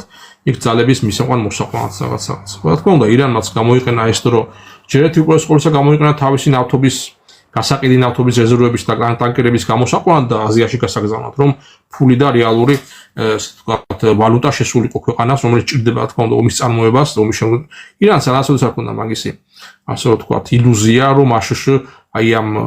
მემორანდუმის პროექტში დაიცავდა და შეასრულებდა და მათ მართლა 30 მილიარდს მოპარულ ფულს უკან დაუბრუნებდნენ და ყველაფერს ესე გააკეთებდნენ როგორც მემორანდუმში ვახსენე, მათ იცოდნენ ეს იყო ბლეფი და ეს იყო ასევე დროის მოგება ამერიკის და ისრაელის მხრივ, მაგრამ აი ამ თანახმად წავიდნენ ამაზე, იმიტომ რომ მათაც ჭირდებოდათ ეს დრო აიარაღებლად იგი მიწის ქვეშში რაღაცების გასაყვან გამოსაყვანად კიდე თავისი ძალების და შეიარაღების გადასასროლად ერაყში, ლიბანში, იემენში მათ შორის და აი განალაგა თავისი ძალები იქ სადაც მას სჭირდებოდა ახალი რაუნდისთვის და ეს ახალი რაუნდი დაიწყო ეს პრინციპში ესკალაცია მოხდა. ნუ ამერიკელებმა დაარღვიეს ფაქტობრივად ყველა პუნქტი აი ამ მემორანდუმის, განსაკუთრებით მეხუთე პუნქტი, რომელიც თვალისწინებაც რომ ირანი რჩებოდა და უნდა დარჩენილიყო ორმუზის სულის გამაკონტროლებელი, ამერიკელებმა სხვანაირი ინტერპრეტაცია მისცეს სამყურს და თქვენს რომ ჩვენ გვაქვს უფლება რომ ასე ჩვენით გამოვიყვანოთ ვინაც უნდა ეს გემები ირანის დაუკითხავადო და ამას მოყვა ირანის გაფრთხილებები, მე მოყვა ხისტი რეაქცია, მე მოყვა ამ გემებზე მიტანილი იერიშები და მე ამ გემებზე მიტანილი იერიშები როგორც მე ვთქვი და როგორც მე ვიცი 13 არ მინდა თქვა, მაგრამ როგორც ჩემი პროგნოზი იყო, რომელიმე ასეთ გემზე თავდასხმას მეთქი გამოიყენებს ამერიკის ერთგულ შტატები მეთქი ვთქვი მაშინ ერთად თქვენთან საუბარში ომის ახალი რაუნდის დაწყებად და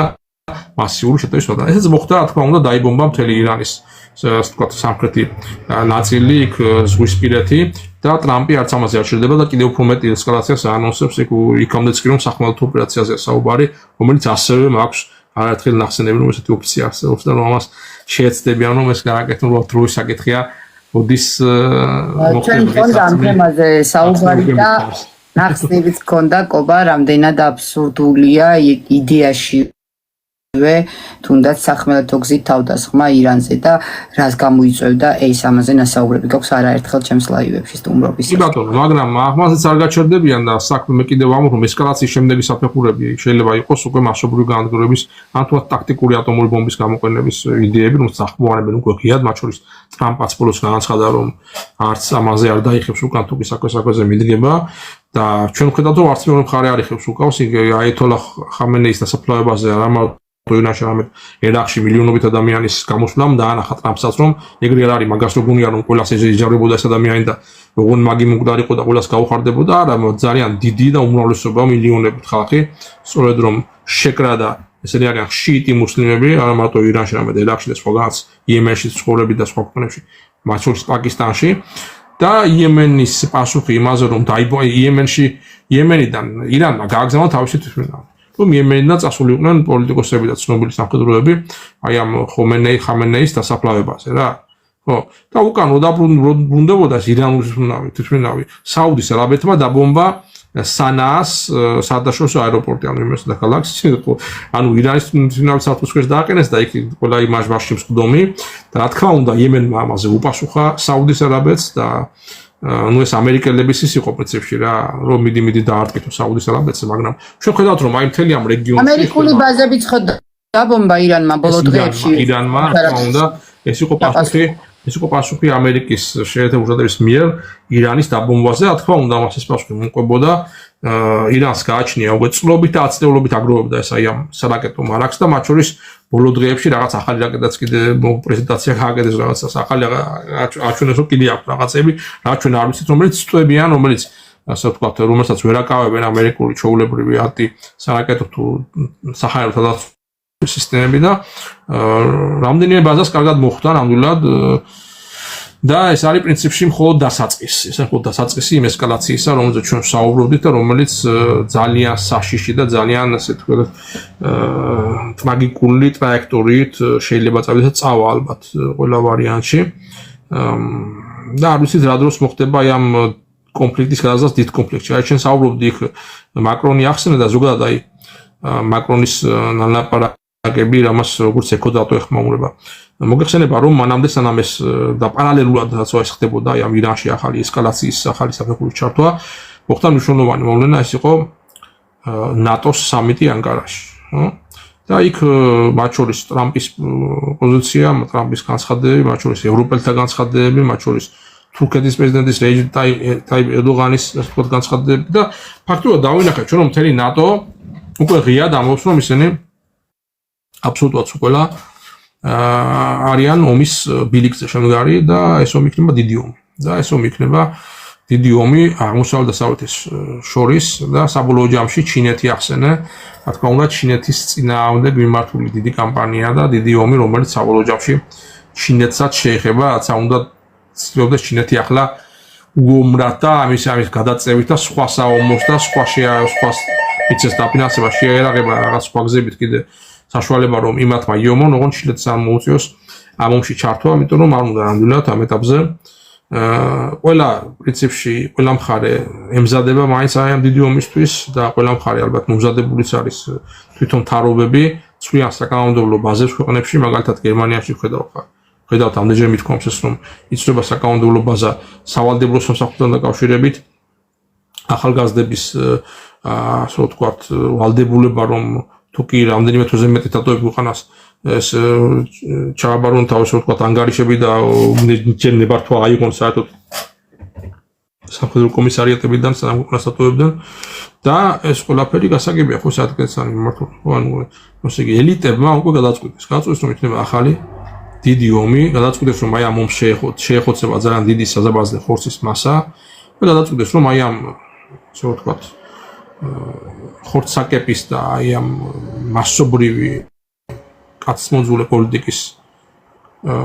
შედეგად ისინი ანუ ელიტები შეინარჩუნებენ და გაამტკიცებენ თავის ძალაუფლებებს, თავის გავლენებს, თავის კაპიტალს და თავის კეთილდღეობას ჩვენი უმრავლესობის ამოждატის ხარჯზე სამწუხაროდ რა ეს არის ამათი გეგმა და მაგრამ პრობლემა რაშია იცი ისინი არიან უკეთ ორგანიზებული მათ ხელში არის როგორც საინფორმაციო საშუალებები ასევე ის BlackRock-ი და ამერიკელი სიმდიდრეები ანუ ესე ვთქვათ როგორც რეალური ინდუსტრია ახლა გადასულია ომის ინდუსტრიაზე და მოსაწამოებელს დრონებს და სხვა სახის ტექნოლოგიას საომრად ასევე ციფრული ინდუსტრია და ეს Silicon Valley ანუ ციფრული გიგანტები და ტექნიკური ტექნოგიგანტები ანუ ეს მოსყოლისა საუბარია ის სწორედ თანამედროვე ტექნოლოგიებზე რა როგორც სატელიტური ტექნოლოგია, თანამგზავრული ტექნოლოგია, ინტერნეტული ტექნოლოგია live რეჟიმში ყველაფერი დრონების და ხო აი ყველაფერი ეს ამის პატრონი დიდი კონცერნები პანანტიიდან დაწყებული და მასკის ტესლათი დამთავრებული მათი გეგმა და მათი პროგრამა არის ჩართული და იცი ამ პროგრამაში მე ვერ ხედავ რომ მაინც არ ეწერებოდეს იგივე პუტინის ფიგურა როგორც ესე ვთქვათ რუსეთში თავისი მაყურებლის და თავისი როლის მთამაშებლის რომ აი რუსეთმა მიიღოს მონაწილეობა ამაში მიიღოს მონაწილეობა თანდათანობით ხალხს ეს ეწოლის მოხდენით ეწოლა იზრდება როგორ იზრდება ეწოლა ენერგეტიკულ სექტორზე დარტყმებით ნავთობის და ბენზინის კრიზისის შექმნის შესაბამისად რასაც მოყვება რა თქმა უნდა ფასების მომატება ინფლაცია რუსეთის მაგალითად ვთქვათ ხო იგივე უკრაინაში რა თქმა უნდა იგივე პროცესები არაფერი სხვანაირი რასაც მოყვება მოსახლეობის კიდევ უფრო მეტ მარწუხებში მოქცევა, მათი იძულება რომ უფრო მეტი კავადრობის შეცვლას, რომ იქაც სავალდებულო ასე ვთქვათ სამსახური კი არა, უკვე ასე ვთქვათ გამოცხადდეს სრული მობილიზაცია, მაგრამ აქეთკენ მიდის ყველაფერი ალბათ კიდევ უფრო ომის უფრო გაფართოების მიზნით, საჭირო არ რომ ეს კრიზისები შეიქმნას, ეგა, თუმცა რუსეთის ეკონომიკა არის ძალიან დიდი დარტყმის ქვეშ და არის ძალიან დიდი რისკის ქვეშ რომ საბოლოოდ ჩამოიშალოს მისი საფონდო ბირჟები და ბაზები რუსეთში ფინანსურ ბაზარზე მაქვს და ბირჟაზე მაქვს საუბარი მათ შორის ალბათ ესეც გეგმის ნაწილი არის რომ იქ ასე რაღაცა მოხდეს 98 წლის დეფოლტის მაგვარი რაღაცა მეორე მხრივ უკრაინაში ხედავთ რომ პარალელურად იგივე პროცესები არის როდესაც არის სამთავრობო კრიზისი გადააყენეს პრემიერ-მინისტრი გალბატონი და ახლა მიაყოლეს კიდე ეს თავდაცვის მინისტრი რომელიც სირსკის უპირისპირდებოდა სირსკი რომელიც არის თავარსარდალი და მანამდე ხო ზელენსკიმ ჯერ ის ზალუჟნი გაუშვა იმიტომ რომ დაინახა რომ ზალუჟნი შეიძლება მისი კონკურენტი ყოფილიყო შემდეგ არჩევნებში და ასე თქვა მოიშორეს რაღაც ტონკად რა გაუშვეს დიდ ბრიტანეთში ელჩად მაგრამ ახლა ეს მეტი ახალგაზრდა იყო კიდე თავდაცვის მინისტრი რაც ყავდა და ყავს სხვა შორის ბევრი მხარდამჭერი მათ შორის ახალგაზრდობაში და ამიტომ არის რომ ამდენი გამოსვლები ამდენი ესენა ის თქვათ საპროტესტო გამოსვლები უკრაინაში ახალ მაიდანზე შეიძლება არ საუბარი ანუ ფაქტიურად ესე იგი შემოთეკლა აი რომელს მოასწრებს თავისი მთავრობის ჩამოგდებაში უკრაინა თუ რუსეთი რა იმას დავინახავთ მაგის პროგნოზის გაკეთებისგან თავ შევიკავთ მაგრამ არ გამორიცხავ არც იქ და არც იქ სხვა შორის არც იმას გამორიცხავ რომ პუტინის ასე ვთქვათ ჩამოგდება მოხდეს რუსეთში და იქ რაღაც სხვა ძალა და სხვა ხალხი მოვიდეს იმ უკმაყოფილებიდან გამომდინარე რომელიც იქ იქნება აი ახლა ამ ბოლო პერიოდში მათ შორის ეკონომიკურ ყველაფერი მაგის კანდე სამ დაარტყამ შენ ჯიბეს და შენს მოძრაობას მობილე და შენს კუჩს და შენს ასე ვთქვათ მაცივარს მაგაზე ბევრია დამოკიდებული და იგივე არის უკრაინაშიც იგივე არის იგივე პრინციპში იგივე პროცესები ემუქრება მსოფლიოს დიდ ნაწილს, იქიდან გამომდინარე, რომ იქ ორმუზის სრუტე როა ჩაკეტილი, ახლა კიდე შეიძლება დაემატოს ბაბელმანდების სრუტე, რომელსაც აკონტროლებენ, შეიძლება გააკონტროლონ იემენმა და იემენის ხუსიტებმა თუ დაუშინեն იქა, ჩათვალე, რომ სუეცის არხიც უმოქმედო არის, თუ კი იქ ბაბელმანდებიდან ვერავინ ვერ შევიდა, სუეცის არხი დაჯანდებათ კიდე, ხო? და იქიდან არახულ ნავთობის ახლა აქამდე რაც შეძლეს გაიტანეს, ხო, ამერიკის შეერთებულ შტატებმაც ბევრი ნავთობი გაიტანა, იყიდა საუდის არაბეთიდან და ემირატებიდან, აი ამ პერიოდში, იმიტომ რომ უკვე მარაგების შევსება მოასწრეს ფაქტობრივად. მარაგების შევსება, ორივე მხარემ მოახდინა მარაგების შევსება დიდ ომამდე. ახლა მარაგები აქვს და დიდი ომისთვის მზად არიან. მეტი რა უნდა თქვა, ახლა ესა ჩემი ისა რა. კიდე იქნება რაღაცა გვაცალონ რა, იმედი მაქვს, რომ ეს ივლისი და აგვისტოს არ დადეგები დაეწყოთ ბავშვებს და საქართველოში მინდა ჩამოვიყვანო და ბებია ვანახო ჩემ შვილებს, მათი ბებია. და ასე შემდეგ და ასე მე კიდე ვნახო და მოგესაყვალო თქვენთან კიდე ბევრ ჩემს ახლობელს, გვაცალონ იმედია ესაფხული მაინც, მაგრამ უკვე აი ამ ზაფხულში უკვე ცხელი ზაფხული არის, ალბათ იქნება უფრო მეტი ტემპერატურის ნატება. ინფლაცია უკვე ისეთ ფაზაშია შესული, არ მგონია დიდხანს გაგრძელდეს ეს. აი აგვისტოს ბოლოს სექტემბრიდან უკვე ესე იგი დაიწყება ეს თავდავიწყება და ძალიან ცუდი თქვა. ყობა ყოველთვის და თითქოს ზაფხული არის ხოლმე პასიური, მაგრამ ყოველთვის აქტიურია აგვისტო, სექტემბერი ომების დასაწყისისთვის. აი აგვისტოდან შემოდგომამდე ზამთარში, პირდაპირ ზამთარში ან გაზაფხულზე ნაკლებად მეტწილად რასაც გადავხედე ბოლო პერიოდს, ხო? ბოლო წლებს, თუნდაც ომებს დანარჩი რაც იყო აქამდე მსოფლიოში, ყოველთვის იწყება გვიანი ზაფხულიდან შემოდგომის ბოლომდე. საწყისი პერიოდი ყოველთვის ეს არის. ახლაც ასეთი პირი უჩართებდა და ასე ველოდები მე შემენალიზი და პროგნოზი ის არის, რომ უკვე აგვისტოს ბოლოდან ამას ჩვენ დავინახავთ, სექტემბერში მოხდება ესკალაცია და სამწუხაროდ მე შეთქვი ზამთარში ნაკლებადო, მაგრამ უკვე ესეთ ინერციას აიღებს ეს ყველაფერი ეს პროცესები. არა, დაწყებას ვგულისხმობ, თორე დაწყება ხო, თორე მე იანვარში და წლის გაისად კიდე უარესი და უფრო უარესი განვითარება ექნება ამას ყველაფერს სამწუხაროდ, რასაც მე უყურებ, რასაც მე ვხედავ, არაფერი სამუგეშო ამაში არაფერი არ არის, აი ამ დაგეგმილ პროცესებში და ომებში, რომელსაც ისინი გეგმავენ აქტიურად. ამიტომ ხალხო თავს გაუფრთხილდით. მე იმას ვერ დავთვალე, ბუნდა ჩემი აზრი, რომ ეს ნავთობი ერთი ამბავი არის, მაგრამ კიდე მნიშვნელოვანი არის სასუქი, რომელიც ასევე ვერ გადის, როცა ჩაკეტილია ყურე, მათ შორის ირანიდან, მათ შორის რუსეთიდან იმის ომის გამო, ხო, სასუქის არ გაყვანა გამოიწვევს კრიზისს, ასე ვთქვათ, სურსათის კრიზისს. ეს შეეხება ძალიან ბევრ ქვეყანას, როგორც სიმშილობა. და ეს ყველაფერი ისე არის ჩართული და ესე არის ერთმანეთს გადამული, რომ აი როგორც ვთქვათ, რა თქმა უნდა, დიდ როლს თამაშობს ის იშვიათი მეტალების კონტროლი, რომელსაც როგორც ჩინეთს უნდა და როგორც ამერიკას უნდა, რომ ამაზე მიიღოს კონტროლი და ჩიპებზე და ესაა მომავლის ტექნოლოგია, ხო და აი ამაზე მიმდინარეობს თავარი კონკურენცია ჩინეთსა და დასავლეთს შორის, ვინ გააკონტროლებს აი ამ წიაღისეულებს, მათ შორის იშვიათ მეტალებს, იშვიათ ლითონებს და მათ შორის ვის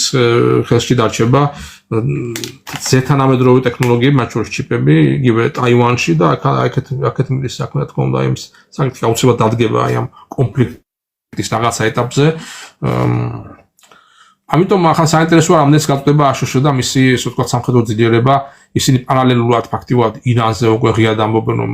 განახორციელებენ უკვე დიდ შეტევას და დიდ ომს. და ირანის პარალელურად ასევე როგორც ნატომ და მისმა დასავლეთ პარტნიორებმა თქვეს, ასევე გააძლიერებენ ზეწოლას რუსეთზე და აი ამ რუსეთ-უკრაინის ფრონტზე და ეს არის უკვე თელი კოალიციის ჩამოყალიბება, რომელიც დიდ ომს აპირებს აი ამ რამდენიმე წახნაგოვან ფრონტზე და ეს ომი მიმდინარეობს, რა თქმა უნდა, რესურსების ამოწურვაზე არის მართული, ვის უფრო მალე ამოეწურება რესურსები და ვის უფრო მალე მოუწევს დათმობებზე წასვლიდან, კაპიტულაციაზე წასვლიდან, იქიდან გამომდინარე, რომ ისთვის ომის გაგრძელება ეკონომიკურად წამგებიანი გახდება რაღაც მომენტიდან და ამისი პროგნოზირება ძნელია, თუმცა მე ვთქვი, რომ ირანთან ომში მაინდა-მაინც კარგი პერსპექტივები არ აქვს დასავლეთის მხარეს და მით უმეტეს არ ექნებათ კარგი პერსპექტივა ჩინეთთან დიდ ომის შემთხვევაში და შემთხვევაში. აბა რეალურად უცოტი შეიძლება უფრო იულად ასე ვთქვათ, უფრო იულად არიონ და რაღაც დათმობებზე და დაიყოლიონ, იმიტომ რომ თავად რუსეთში არის ესეთი სახის ელიტა, რომელიც არ არის სუვერენიტეტზე ორიენტირებული და თავის ქვეყნის კეთილობაზე ორიენტირებული, არამედ ორიენტირებული არის საკუთარ ჯიბეზე და თავის შვილების უცხოეთში სწავლაზე და ეკაც ბევრი საკუთარი, ასე ვთქვათ, ხორცმეტი და პარაზიტი ყავთ რა ცენტრებში და ამიტომ არის რომ ხდება როდესაც ხდება და გვაქვს როდესაც გვაქვს აი ამ სიტუაციაში აი ამ უკრაინა-რუსეთ სიტუაციაში ორივე მხრიდან ეს უბედურება რომელიც ამთავრდება და რომელიც კიდევ როგორც მე ვთქვი კიდევ 3 წელი გაგრძელდება დაახლოებით 2029 წლამდე და 29 წლის მერე პრინციპში უკვე იქიდან გამომდინარე რომ დასავლეთი ევროპის ქვეყნები ემზადებიან აი ამ დროსთვის მეტი ადრე შეიძლება 8 წელს შეიძლება დაჩქარდეს პროცესები უკვე მათი ღია ჩაბმა აი ამ დიდ ევროპულ და ზოგადად სოფლიო მესამსოფლიოს თუ დავაკვირდით აი ამ კონფლიქტში უკვე სამშობლოდ რეალურ კონტროლებს იძენს ამისკენ ყველაფერი მართულია ხო თვალი თავი ხო უნდა დავიბმაოთ რომ ეს ყველაფერი ვერ დავინახოთ ხალხო რა და ამიტომ უნდა ვიყოთ მზად ინფორმირებული ხარ შეიარაღებული ხარ ელემენტარული აქ თქვი ხო სამშობლო პრობლემა იქნება რეალურად ყობა საზოგადოებას გააჩნია ასეთ დროს უბრალოდ ინფორმირებული იქნება თორე რა მარაგი უნდა გაიკეთო რა სამზადისი უნდა ვიცი არა მალფუჭებადი რაც იქნება ფქვილი და ასეთი და შაქარი მაგარი რამის მოიმარაგებ აი ეგ რამდენი შეიძლება რა რამდენი მაძღარი ხომ ვერ იქნები აი ძალიან რთული პროცესია მაგ კუთხით ეგ რა თქმა უნდა მაგრამ ხანდახან 2-3 კვირის მარაგიც კი რაღაცას ნიშნავს რომ გაქვს ოჯახში რა ხანდახან რაღაცას ნიშნავს და ერთმა ყველას გასუროს მით უმეტეს ატომური და ტაქტიკური თუ სხვა სახის რთული იარაღის გამოყენების შემთხვევაში რა თქმა უნდა აუცილებელია რომ გადარჩენისთვის იქ დღეებზე არის თუ რა ყოველი გადარჩენილი დღე არის დიდი შანსი რომ ქლიანტ გადაურჩა უბედურებას და არ მინდა ხლა მას საუბარი მაგრამ რა ვიება ალბათ საჭირო არის ასეთ რაღაცების ცოდნა ვიცოდეთ რა არიცი არის ზოგჯერ საკითხები რაც მწვავეც არის არ გვინდა საუბარი მტკივნეულიც არის საფრთხის შემცველიც არის მაგრამ საჭიროა რომ ვიცოდეთ როცა არიცი ეგ უფრო რთული მომენტია და ეს უფრო რთულია რეალობას რო შეასკდები პირდაპირ და შემზადებული არ ხარ ამ ყველაფრისთვის კი ჩემოგარგო ამიტომ არის ალბათ საუბრობ კომფორტის ზონიდან გამომდინარე ვის რა მოეცანება და ვის რა ის სიამოვნება ჩვენც აქვს სიამოვნებს ამ რთულ რეალობაზე საუბარი არც შენ და არც მე ხო რეალურად რუსეთ-უკრაინის ომი არის ლოკალური ომი დიდ მასშტაბზე როცა მსოფლიო ომზეა საუბარი და ასევე თუნდაც ირანში რაც ხდება ესეც არის ლოკალური დიდი ომის მზადებისკენ ხო და ამ შემთხვევაში ჩინეთის გააქტიურება რომ მოწოდება აქეთ საფრანგეთი ომისთვის ემზადება არას ესეთი საუბრები საჭირო კაცო მიბძანდით ბატონო ამ სივრცეს აქვს ფუნქცია შეგიძლიათ ასკროლოთ და არ დაიღალოთ თავი და გონება ჩვენი მოსმენით ჩვენ არც არავის ვაძალეთ მოგვისმინეთ და მით უმეტეს არც გეჩხუბებით აზრის დაფიქსირებისთვის რა ვიცი ჩემთან თავისი აზრის დაფიქსირების საშუალება ყველას აქვს თუ კი მას შეუძლია გონიულად ცდილობიანად დააფიქსიროს თავისი პოზიცია ძალიან საინტერესოა კობა შენი პოსტი ვნახე მე გერმანიის თემაზე და აქ გეწერა რომ კონკრეტულად ბატონი იენს შპანის და მოდი ეს თემაც როგორ გახედა ხო ვიცი ხე სადაც რა დახედა კარგი მე შეიძლება ეს ფეგურტი არ არის მაგრამ ხო მე ვფიქრობ ფეგურტი ხო ეხლა ეს მინასაც ვარ შევაწყინო თავი ძალიან მოკლედ ამ თემას მიმოვიხილავ პრინციპში არც ისეთი არაფერი არ მოხდა მაგრამ აი ნახე როგორ მინდა რომ თქვა ეს საკითხი პოსტის სახით გაქვს ნათქვამი მაგრამ მე მინდა როგორ შეაფასო იცი როგორც პოლიტოლოგმა პოლიტიკოსები როგორი ორმაგი სტანდარტებია პოლიტიკოსების ხრიდან როდესაც ერთ საქმე ერთ საკითხზე ეს ერთი კონკრეტული იენსის პრობლემა არ არის რა ეს არის გლობალური პრობლემა ყველა პოლიტიკოსის და მსოფლიო პოლიტიკის რა ნარატივსაც თავად აჟღერებენ ებრძვიან ეწინააღმდეგებიან შინაგანად როცა მათ ჭირდებათ ორმაგი სტანდარტები აქვს და საწინააღმდეგოდ ხდება და აი ამიტომ ამ ადამიანის მაგალითი კარგი ილუსტრაციაა და მაგიტომ გთხოვე კომენტარის გაკეთება. ეგლა ორმაგი კი არა, სამმაგი და ათმაგი სტანდარტები არის და ისეთი პიროვნება და ადამიანი და პოლიტიკოსი როგორც არის იენს შპანის ესეთი დიდი ხანი ნორმალურ საზოგადოებაში, ნორმალურ სისტემაში და ნორმალურ იურისდიქციაში დიდი ხანი ციხეში უნდა იჯდეს და არა თავის ვილაში რომელიც მათ და მის ქმარმა თვითონაც კაცია და ქმარიც კაცი ხავს რა თქმა უნდა ხო ახლა ამაზე რო თქვა და გამახვილყვა და მე კიდე ჩასაფრებულები თქვენ რომ ესა რა ქვია ხო თვითონაც გერმანიაში არ შეიძლება გერმანიის მოქალაქე ვარ და მაგაზეთ საუბარიც კი არ შეიძლება აქამდე ამის საქმე რომ თქვა რომ მაგხრივ რაღაც პრობლემა გაქვს ვინმესთან არა მაგხრივ პრობლემა რაც უნდა ეს გაგზავნოს თავის უთქედელში მაგრამ რაც ჯერ მარტო როცა ჯანდაცვის მინისტრი იყო გერმანიის. ეს იყო სწორედ 2020 წლის პანდემიის პერიოდი, ხო? აი მის კისერზე არის, რაც მან შეზღუდვები და მას გაატარა და ამისებში და მისი ჩაბარებული სექტორი იყო ჯანდაცვა. თვითონ არც ექიმია და არც სხვა ეკონომისტი არის, ხო? ეკონომისტი დაიშვა ჯანდაცვის მინისტრად, აღარ ვილაპარაკო, რატომ? იმიტომ რომ შეასრულებდა იმ ასე ვთქვათ, კაცმოძულე საქმეს, რაც შეასრულეს გერმანიაში, რაც შორის ჩაკეტებით, ლოკდაუნებით, იძულებით, აძალებით და ყველაფერი რაც ამას მოყვა მის პერიოდში, მე რა თქმა უნდა, იყო პირბადების სკანდალი, რაც ათასობით, მილიონობით, მილიარდობით ნიღაბი პირბადის შეძენაზე გაცა, ასე ვთქვათ, განკარგულებები და ბევრ ფილმას მიცა, ასე ვთქვათ, უფლება რომ სახელმწიფო მოემარაგებინა ნებისმიერ სახით პირბადით და მე ბევრმა, მილიარდებზე არის საუბარი, ხო? მილიარდებზე საუბარი საწავიდა, ვიჩიბეში წავიდა და ბევრმა მე უჩვლა რომ ჩვენ შევიძინეთო და მე სახელმწიფო აღარ ჩამოგვართვა, აღარ დაჭირდათო და საწავი შეიქმნა და სახელმწიფოსგან ფულს ითხოვენ და სასამართლოებში მიდის და სასამართლოებმა იმ ფილმებს მიცეს, ასე ვთქვათ, გაამართლეს ის ფილმები და იმათაც ვეჩვიდო, ხო, სახელმწიფომ მიცა დაკვეთა, მათ მოიტანეს პირბადები, სახელმწიფო ფული არ გადაუხადა და უნდა გადაუხადოს თავისი პროცენტებიანად ჩვენი ფული, ჩვენი ესე გადასახადის გადატრდა ფული იმ ფილმებს, ვინაც მილიარდები გააკეთეს და საინტერესოა რომ იმ პერიოდში თვითონ ბატონმა იან სპარმა და მისმა ქმარმა, აი ამ ორმა ვაჟბატონმა ბერლინის ცენტრში შეიძინეს 4 მილიონიანი ვილა. როცა სხვა ხალხი თავის ოროთახიანებში გარეთ ვერ გამოდიოდნენ, ისე ვისწროდ იყვნენ და ლოკდაუნის გამო ყველაფერი ეგზალებოდა და ისინი იმას აწყობდნენ, რა ქვია, გალა შეხვედრებს, აწყობდნენ საქვირმოქმედო ვითომ რაღაცა ფულის შეგროვებებს, სადაც მიდიოდა მთელი ამბავი და ხალხს ერთმანეთის შეხვედრას და 1-2 და 3 ადამიანის შეხვედრაზე იყო უკვე ისა რა ქვია, ლამის ციხე და თვითონ პრობლემა არ ქონდათ რატომღაც ამ ელიტებს, მათთვის არ იყო ეთყობა ეს ვირუსი საშიში, მარტო ჩვენთვის იყო საშიში, უბრალოდ მოკლავთათვის და აი არც ამ პირბადების აფიორას არ გადააყოლეს. ნუ ხამენე გადააყოლეს აგრაგებით, ისე ახლა ჯანდაცვის მინისტრობიდან კი მე გამოიცვალა მთავრობა და მის მერე მოვიდა ლაუდერბახი, იმაზე უარესი, მაგრამ ყოველ შემთხვევაში იმის მაგრად რომ რაღაცნაირად ესე იგი თქვა ეს ადამიანი თავისი საგმირო საქმეების გამო წესით პოლიტიკიდან მაინც ჩამოეშორებინათ, ხო, რაც გააკეთა და გააფუჭა იმ პერიოდში რა. კიდე იყო რაღაცეები, რის გამოც ბრალსდებდნენ, ხო, იმ სახლის ყიდვაზე კიდე სწორედ იმ ბანკისგან აქვს აღებული კრედიტი, რომელშიც მანამდე თვითონ იყო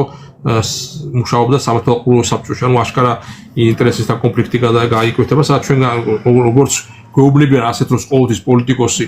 ტოვებს პოლიტიკას, მაგრამ ეს პირიქით დააწინაურეს და გახდა მთავარი მმართველი პარტიის, რომელიც არის ქრისტიან-დემოკრატიული პარტია, ანუ CDU გერმანიის მთავარი მმართველი ძალა, რომელსაც კანცლერი ყავს და დღესდღეობით ფრიდრიხ მერცი.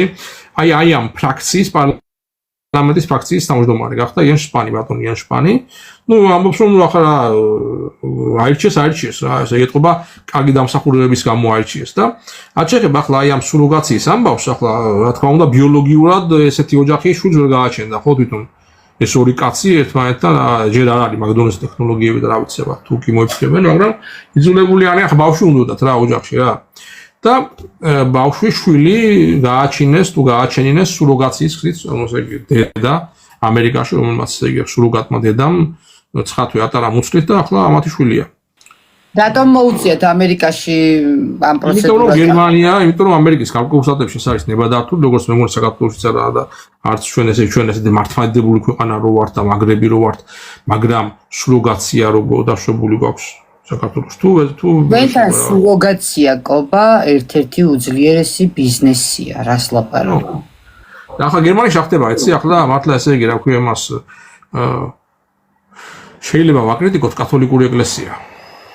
მაგრამ კათოლიკურმა ეკლესიამ იმდენი მაინც ქნა, რომელსაც აქვს გავლენა გერმანიაში, რომ არ დაუშვა საკანონმდებლო ზონაზე სუროგაციის დაშვება და დღემდე სუროგატული მშობიარობა არის აკრძალული გერმანიაში კანონით და გერმანიის კათოლიკური ეკლესია გამოდის დღემდე მაგის წინააღმდეგ ამბობს, რომ ეს არის ქალის ასე ვთქვათ გამოყენება და ქალი იზოლებული არის ფინანსური ინტერესების გამო რაღაცა გააკეთოს და ასეთი არაბუნებრივი გზით ბავშვის ასე ვთქვათ ბუნებაში მოვლენასაც თეოლოგიურად უყურებენ ძალიან კრიტიკულად აი ამ ბავშვის კეთილდღეობიდან გამომდინარე მათ შორის და ავიც ჩვენ ვიტყვით კაცნი ჩვენა ვართ მარტო საქართველოში ყოველდღიურად ასობით კაცი გადის საქართველოდან სუროგაციის გზით გაჩენილი. და ეს არის უბედურება. ეს არის ერთ-ერთი ისეთი ცოდვა, რომელიც გვაწევს ჩვენს როგორც ერს და ამას ყველაფერს ღვთისმშობელიც ხედავს და უფალიც ხედავს ემოდან და მიტომ ვართ იქ სადაც ვართ, მაგრამ აი როცა ფულზე ვყიდით ყველაფერს, მათ შორის წინასწინდას, ხო? მე არ ვიცი ამასთან და დამოკიდებულება აქვთ მართლმადიდებელ ღვთისმეტყველებს და მათ გითხრან ამასთან დაკავშირებით. მე პირადად ნეგატიური დამოკიდებულება მაქვს და სხვა შორის ერთადერთი აკუპული აგერ კათოლიკურ ეკლესიასაც კი აქვს ნეგატიური დამოკიდებულება. და შესაბამისად აი თავიდან თავი რა არის ამ ამბავს, ესე იგი ფაქტია რომ საკანონმდებლო დონეზე გერმანიაში არის აკრძალული სუროგაცია, მაგრამ აი ამ აკრძალვის ერთ-ერთი შემოქმედი და მხარდამჭერი იყო და არის ბატონი იენს სპანი, რომელმაც თავის დროზე მიცა ხმა სწორედ აი ამ კანონპროექტს სუროგაციის აკრძალვაზე. და ცნობილი არის მისი გამოსვლა 2015 წლის ინტერვიუ, სადაც მან თქვა, რომ ძალიან კრიტიკულად უყურებს თვითონაც აი ამ მისი ციტატა არის მის სიტყვებს ციტირებ ნაქირავები ქალის მუცლით ბავშვის დაბადებას. ნაქირავები დედის მუცელი, ნაქირავები ქალის მუცელი, ეს არის მის სიტყვები და აი ამ სიტყვებით იწერდნენ ეს ვაჟბატონები ქულებს და აი ამ კანონებს ღებულობდნენ, ანუ სხვებს იმაშვებიან უშლიან აქა გერმანიაში. ანუ გერმანიაში სხვა მათ შორის ტრადიციულ ოჯახს ახლა მართლა კაც და ქალს სოქმარს, ხაიზე ესენი თანასწორული ოჯახები არიან მიიღე კანონი, რომ ესენიც ოჯახია, ქმარი, მაგრამ აი, ვისაც სოქმარს ქალ და კაცს არ შეუძლია მაგალითად, ხო, თვითონ რაღაცა ბიოლოგიურად სხვა პრობლემის გამო. ბავშვის ყოლა. ისინიც კი ვერ მათაც კი, ესე იგი, ისინიც კი ვერ შემოახერხებენ გერმანიაში ყოველთვის სუროგაციის ბავშვის შეძენას, იმიტომ რომ კანონი აქ მათ უკრძალავთ. ანუ რაც სხვას აუგრძალეს კანონმდებლობით, რაც ესე იგი კანონმდებლობის დონეზე და პოლიტიკაში, რასაც ეს ადამიანი ეწინააღმდეგებოდა ვითომ და კანონს ხმა მიცა ამის წინააღმდეგ და სხვებსაც უშლიდა და აუმონატრებდა, არა მაგის ცუდი ამბავიაო, თვითონ პირადად გააკეთა ამერიკაში. იმიტომ რომ მაგის არც ფინანსური პრობლემა არ ქონდა და არც ისა, რა ქვია, ხო, ანუ თავისი და პირადი ცხოვრებისას მისაღები აღმოჩნდა ეს, რაც კვლავ პოლიტიკაში და აი როცა ასეთ რაღაც საკეთებ რომ პოლიტიკაში ერთსამობ და რეალობაში შენ თავისთვის მეორე სხვა პრივილეგიას იღებ, რომელსაც ამ პრივილეგიას სხვებს არ იმავშვები, არ აძლევ, ხო? რაცა უნდა ტყული, რაცა უნდა კარგი საქმე იყოს, მაგას თავიდან ამბობ, ხო, რაღაცა გარკვეული ასე რომ ვთქვათ, ხო? სერვისი და გარკვეული შესაძლებლობა, რომელსაც სხვებს არ აძლევ შენ მოქალაქეებს პოლიტიკოსი ხარ, ხო? და შენ თვითონ კი იღებ მე როცა შენ დაგჭირდა, ხო? აი, პრინციპში ნებისმიერ დემოკრატიაში, ნორმალურ დემოკრატიულ ქვეყანაში და მე გული შევტკივა გერმანიას, მე როგორც საქართველოს გერმანიის ორმაგი მოქალაქე როგორც მე გერმანია, ბევრი რამე მომცა და აქ ჩემი შვილები ზრდება და მინდა რომ შეინარჩუნოს რაც აქონდა კარგი და უფრო გააუმჯობესდეს, რაც შესაძლებელი არის მათ შორის დემოკრატიული და საკანონმდებლო კურსი და როდესაც ესე იგი დემოკრატიაში პოლიტიკოს ეს რაღაცას აკეთებს, რომ აი ეს 3 მაგი და 10 მაგი სტანდარტი სხვებს კანონს უწევს, რომ უკრძალავს რაღაცას და თვითონ მე მიდის სხვა ქვეყანაში რომ აუაროს გვერდი ამ თავისავე კანონს და სხვაგან ფულით ეს იყიდოს და ჩამოიყვანოს ბავშვი, სუროგატიული, ხო? აი, ნებისმიერ ნორმალურ დემოკრატიაში იქ მთავრდება მისი პოლიტიკური კარიერა. გერმანიაში, რა ვიცი, ნახავთ აბა, სხვა დროს რამდენი მაგალითი მოიყვანე პირიქით დააწინაურეს და პირიქით უკეთესი თანამდებობა მისცა. რა ვიცი, აბა შეიძლება მართლა რაღაცა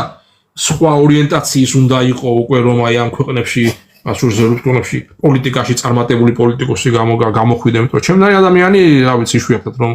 პოლიტიკაში წარმატებული იყოს, ტრადიციული ოჯახის ქალს როცულად მოიყვანს და საკუთარ შვილებს რო გააჩენს, ესეთი არ უნდათ რა და ესეთები უნდათ, ხო და აი ეს არის სახე სამწუხაროდ და ეს ახლა მე კი არ ვაგინებ და ვაძაგებ კაცო გერმანიაში, მაგრამ მე გული მткиვა ამას. რო ასეთ რაღაცა ხდება ამ ქვეყანაში, რომელსაც პარლამენტს და პარლამენტს კითხი ამ თემაზე, რომ პარალელები გაგვევლო პოლიტიკოსების ორმაგ სტანდარტებში. მე ფაქტი მოგიყევით, რაც მოხდა გერმანიაში, აი ამ ერთს კონკრეტულ ამბავზე და მაგალითს და ყველა თავისი დასკვნა გამოვიდამს. ობა, დავიდეთ დასასრულისკენ. ძალიან დიდი მადლობა კიდევ ერთხელ სტუმრობისთვის, საინტერესო საუბრისთვის. დაველოდოთ მომდევნო პარასკევამდე კიდევ ბევრი დაგროვდება ალბათ სათქმელიც. და თან უკვე ალბათ რეგულარულად მოხდებაც კიდეც. იმიტომ რომ უკვე ფეხბურთი დასრულებული იქნება ჩემპიონატი და მე როგორც ვიცი შენგან ველოდები, იმიტომ რომ გაქვს ნათქვამი წინასწარ, როდესაც დასრულდება ფეხბურთი, მერე დაიწყება უფრო მეტი პროცესები და ნახოთ მომდენო პარასკევამდე დაგემშვიდობები, დიდი მადლობა კიდევ ერთხელ. მშვიდობიან საღამოს გისურვებ. ეკრა დიდი მადლობა შენ. კარგ საღამოს და კარგ შაბათ-კვირას გისურვებ. მომავალ შეხვედრამდე. ასევე გაიხარე მაყურებელს მადლობა თითოეულ თქვენთაგანს ლაიქებისთვის, სმენისთვის, გაზიარებისთვის, კომენტარებისთვის ასევე, იმიტომ რომ თქვენი აზრი ჩემთვის ძალიან მნიშვნელოვანია. თითოეული თქვენთაგანის აზრი, მადლობას გიხდით და მშვიდობიან საღამოს გისურვებ, მშვიდობიან სამყაროში შევხვედროდით ერთმანეთს. დროებით.